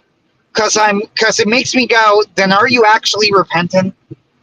Like, I'm confused by, like, there seems to me to be I guess I could understand somebody asking for mercy, but to be campaigning for it, right? Like, what you should do is ask and accept the answer that you get, because that's the whole point of mercy. It's a gift, right? Like, it's not something you've earned, and that's why it always makes me uncomfortable. It's like, I've been a model citizen, I've changed, I've shown, right? Like, I think I deserve a second chance. No, you fucking don't deserve a second chance. That's the entire point. Right? Like, second chances aren't deserved. Mercy isn't deserved. Right. Like, whenever I see this with death row inmates, and it's always in, like, heartstring tugging articles about, like, oh, their execution date is set, and it's always there's some weird thing that muddies the crime, right? Like, well, there was, let me tell you one. Yeah. I know there was one. So, like, there was a gentleman who killed several teenage girl, I think a baby and her mother. So basically, 2 generations of women in the same house. And there were several people who argued for it. Oh, it was racial, because of course he was African American. Oh, it was racial. Oh, it was this. Oh, he's too mentally incompetent to understand what he was doing. Blah blah blah. No, there was incontrovertible evidence that he was present. He wanted to do it. He never showed a sign of repentance, and it's pretty clear he did it again. Even if he was mentally incompetent, I will grant that he might have been severely mentally disabled in certain ways. He was still able to commit murders of the most heinous sort, and did so without mercy, plenty of malice aforethought, as they say, and never really showed a sign of true repentance. Going, oh, I'm sorry, please don't execute me, is of course not a sign of repentance. You have to go, like, it's like the Son of Sam guy or Jeffrey Dahmer, supposedly for Jeffrey Dahmer. Where the Son of Sam guy uh, became a Christian after being a serial killer, and ran ministry and stuff like that out of his jail cell. Like, that's a sign of true repentance. There's a heart change that's required. That you're showing here Yes. with Guinevere. That just simply wasn't in the case of that guy. Well, he was too mentally stunted to do it. Well, then he was too, like, having a murderous retard run around society isn't good either. Right. It's And so weird to me whenever I see people like the idea of protesting your execution, not because you're claiming innocence, but because you think you deserve mercy, to me almost misses the point. I think asking for mercy is fine. You can always ask for mercy, yeah, and you should ask for mercy. We all ask for mercy. But the key yep, to true, like, for it to be genuine, you need to accept the answer. Right? Like, if you yep, ask for mercy and someone says no, you need to respond very well. Then I will accept my fate because this is what my actions have earned me. Like yep. when Not some sort of it's a weird very weird resentment. thing to me. Yeah, the resentment of it is so odd and so off-putting to me. It's one of the reasons that the whole death penalty, like, debate such as it is, strikes me as being framed so dishonestly. Yeah. Right? Like, I don't know. I'm very much of the opinion. It's pretty funny. I've like had this conversation with people. It's like, no, I think you go, well, isn't the Catholic Church against the death penalty? It's like, not historically. The modern Nope. magisterium certainly is. But I don't think that overrides the entire history of Christendom. So, yes, I am very much in favor of the death penalty as a matter of justice and as a matter of right due process and right reasoning. Mercy as well. So, and mercy, yes. Uh, yeah, I'm definitely in favor. I'm in favor of the death penalty. But with that said, I do think the death penalty, for obvious reasons, as any sane person would, should be used sparingly. But like, no fucking shit. Like, yeah, I don't want people to be killed because you stole you stole a Tic Tac. Like, what do you think? Yeah. Uh, is there anybody who does? Softy. Yeah, right. Um, but whatever. Like, going back to the story with Guinevere, the idea of like, why is Arthur going to execute her? Because he speaks to her and realizes that she is unrepentant. And this is actually a scene now that, as I'm thinking it over, I think is really nice to include because it contrasts so well with her later scene. In like, basically, the conversation would need to be something like Arthur sits with her and goes like, "Your sentencing is today. The highest penalty for what you've done is death. Like, what do you have to say in your own defense?" And she's basically going to make excuses for herself, right? We were many years apart. You were away. Lancelot was here, that sort of thing. And Arthur's going to hear her out and go, very well, and go, it goes, then it is to be execution. And when she is shocked and he goes, why? And then he goes, because you haven't given me a single sign of true regret. Like, but, worded better, right? Right. Like, you haven't shown a single ounce of true regret. And that's why later you have the same scene with Lancelot asking him to run off with her. And that's why he has, are you going to atone for these sins? And she responds, I atoned for them. It's like, of course I'm not going to atone for them. It's not, but I need to spend the rest of my life atoning for them.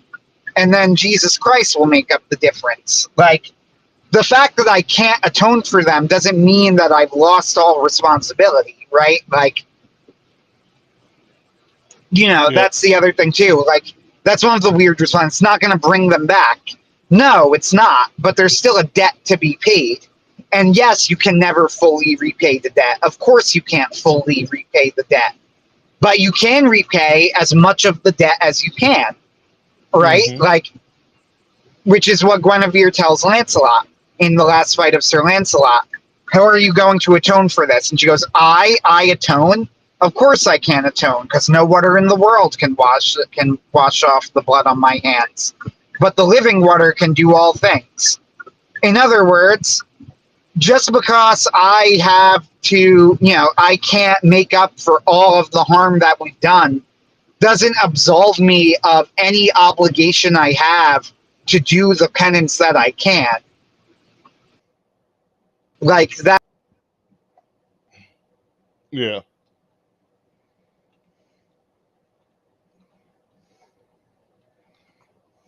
He's gone again.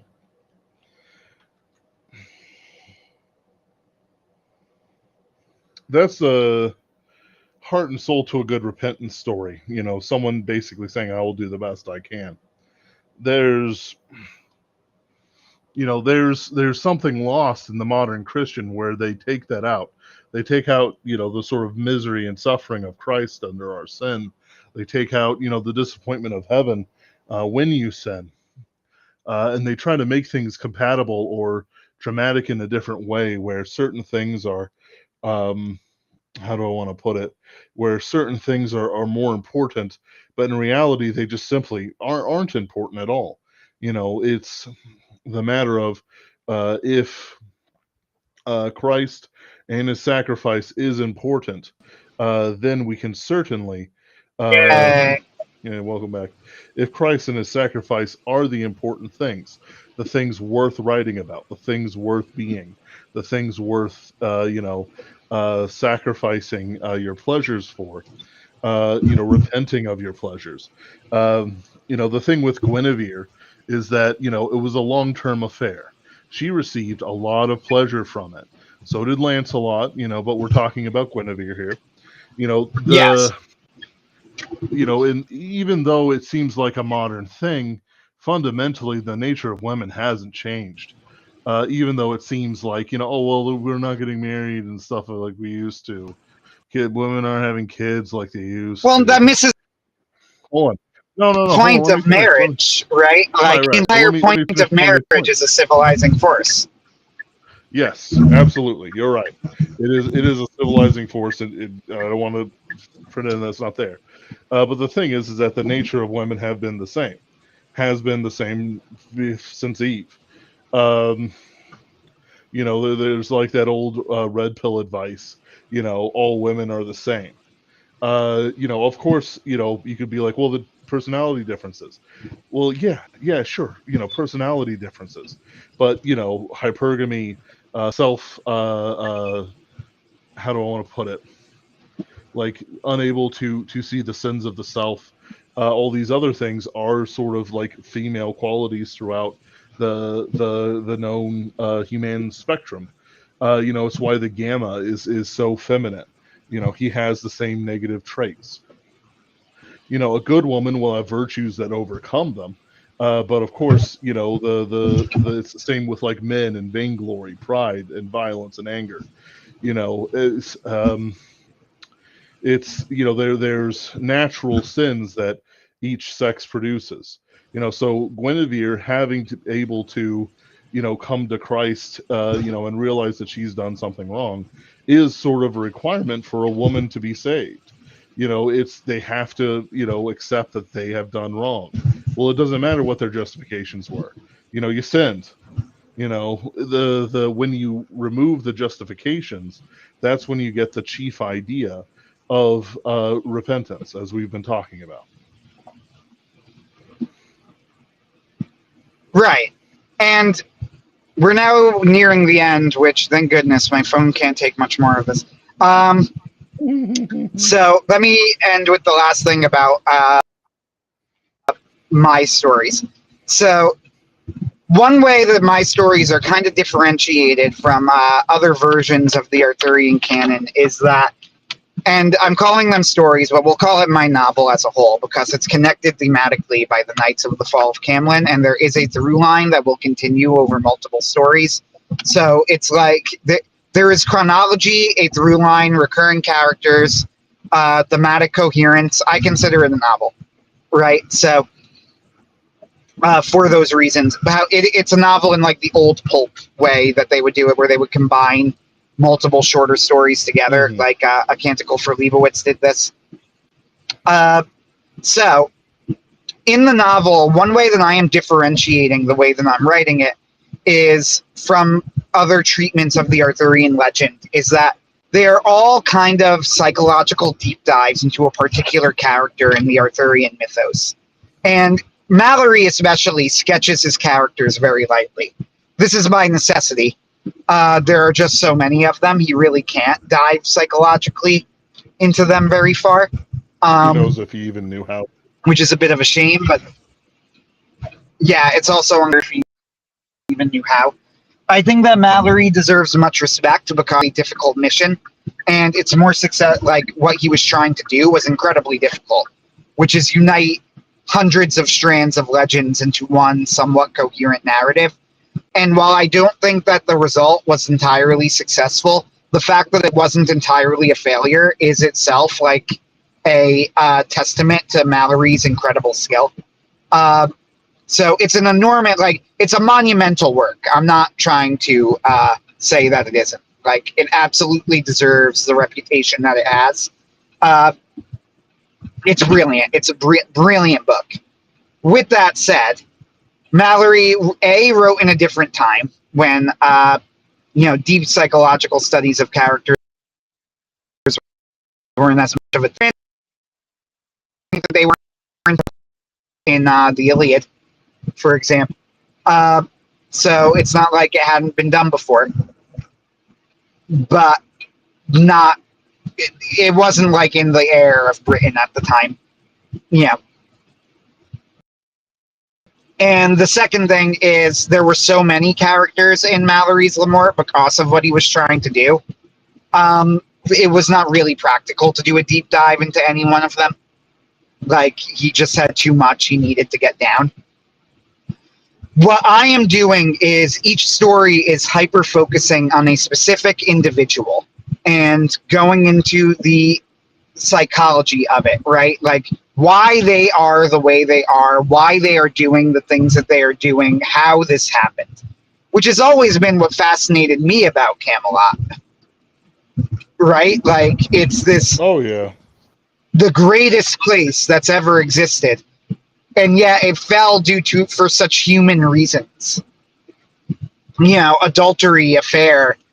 I feel like Mallory's stream... I've seen people do this, and while I do get it, I kind of don't agree with it.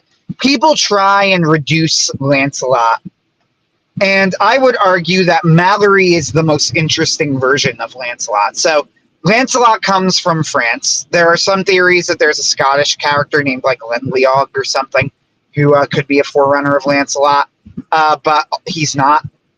So he's French. Lancelot's French. Anyway, so the earliest Lancelot stories are the Knight in the Cart stories, right? And then there was also like the Lancelot Grail cycle and all of these things coming from France.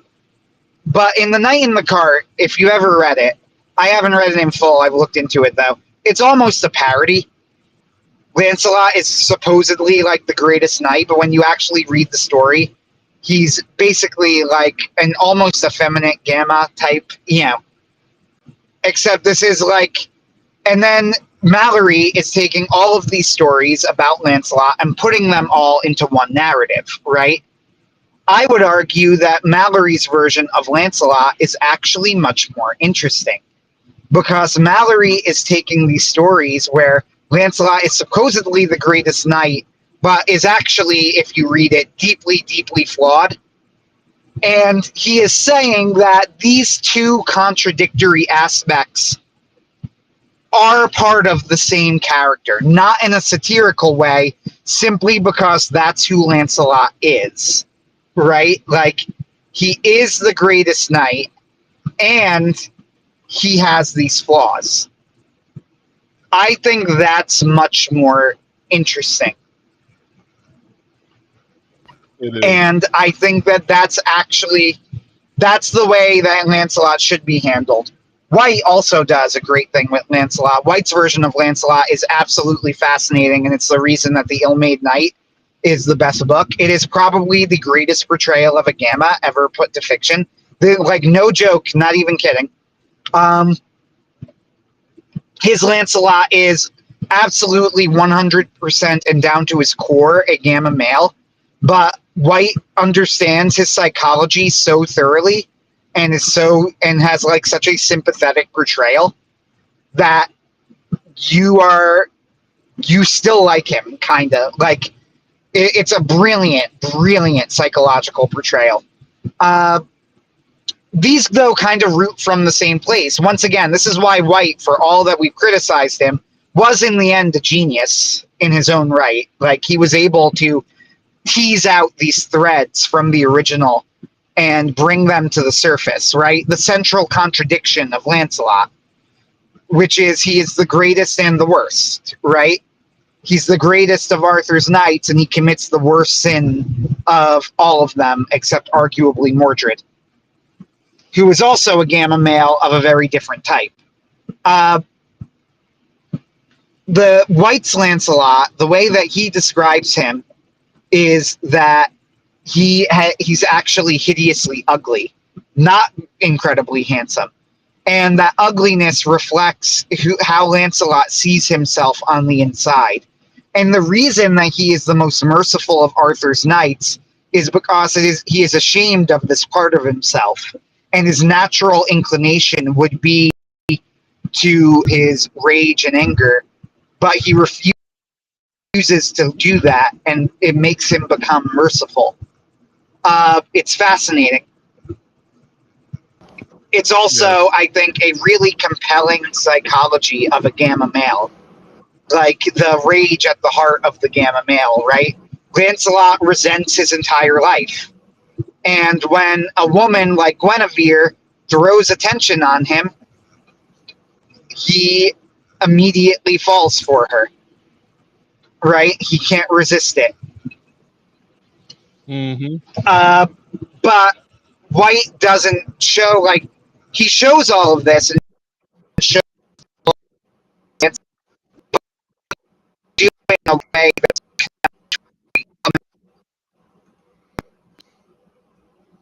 he's just you the character. It's probably the most sympathetic I've ever seen a Gamma male portrayed in fiction. Anybody who knows anything about the hierarchy will tell you that the most clear and accurate Gamma male is Eustace Clarence Scrubb from The Voyage of the Dawn Treader. And this is true. Yep. Eustace is the stereotypical in every possible way that a Gamma male can be. And he Lancelot, however, until Christ himself takes a hand at helping him. Yes. Until he is forced to undergo a massive dose of humility. There's so much that can be talked about there, too. I feel like the way that Eustace's sort of conversion, I guess you could call it, even though that's not exactly what it is, but has elements of it. Yeah, Eustace's conversion is actually handled brilliantly well. I particularly absolutely love the way that the role that Reepicheep plays in the conversion. Like that Eustace, despite in his monstrous state, is being shown kindness. One of my favorite lines in Dawn Treader is when one of them says something like, he's a dragon. He goes, he just keeps causing trouble. It's like, we should just leave him here. And Reepicheep looks him and goes, "Sir, you are speaking about a cousin of the king." And he's like, "Watch your tone." He's like, "Watch your tone. You are speaking of a cousin of the kings of and queens of Narnia." And he's like, "How dare you say such a thing?" But yeah, Lancelot, however, is a far more psychologically complex character, as he should be. It's not a children's book. Yeah. Mm-hmm. I mean, it's not a fair comparison. Yeah. Right. But yeah, my version of Lancelot, I view Lancelot very much as an alpha. So the behavioral patterns are that of alpha. And I view the affair as one born out of more of the alpha flaws than the gamma flaws. Which is, frankly, that alphas attract women to them incredibly easily. And Guinevere is beautiful. And while Lancelot has many willpower in other areas, he does not necessarily have it with women. Yes. So, yeah. And that's what I'll say. This is going to be a very interesting project when it's done. And I do think it's going to be done by the summer. I'm convinced of it. It might even be finished by July if all goes well. Yeah. Not at the beginning of it, but by July. If all goes well, it should be done by the summer. I am absolutely going to be seeking publication. I've made a list of presses. I'm going to get beta readers. I'm going to really, really polish this thing to a nice sheen. Because I'm a big believer in this project, so keep an eye out for it. I do not want to self-publish it, and to be frank, because I want people to read it. And nobody will read it if I self-publish it. It's true.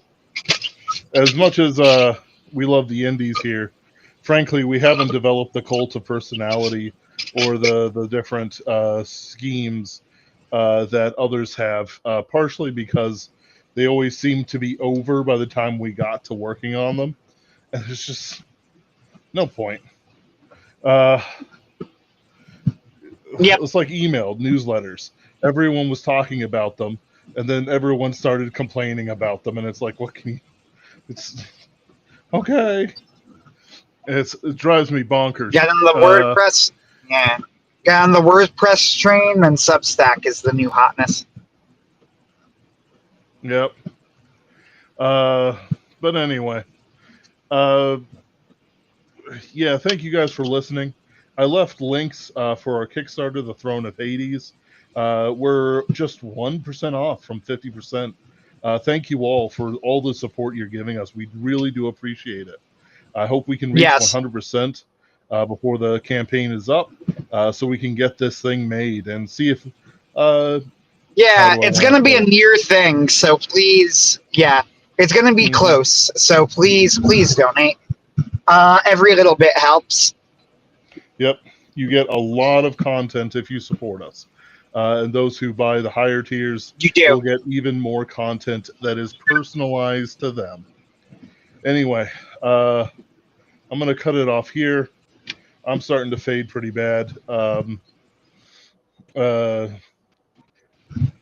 still not home yet. But thank you all for listening. Next week we'll have something more structured. I'm also going to have a lecture on Francis Schaeffer's How Should We Then Live at 2 p.m. Central next Sunday. Slides and everything. Neat. I think it'll be very enjoyable. It's one of the most prescient, yet somewhat, shall we say, outdated books of the 20th century, where it hit every note it needed to, but now we're beyond its scope and into something new. Even though many of the things were predicted, it's still a little bit off, just because you can only predict so far. Thank you all for listening. We hope you have a wonderful night. Goodbye.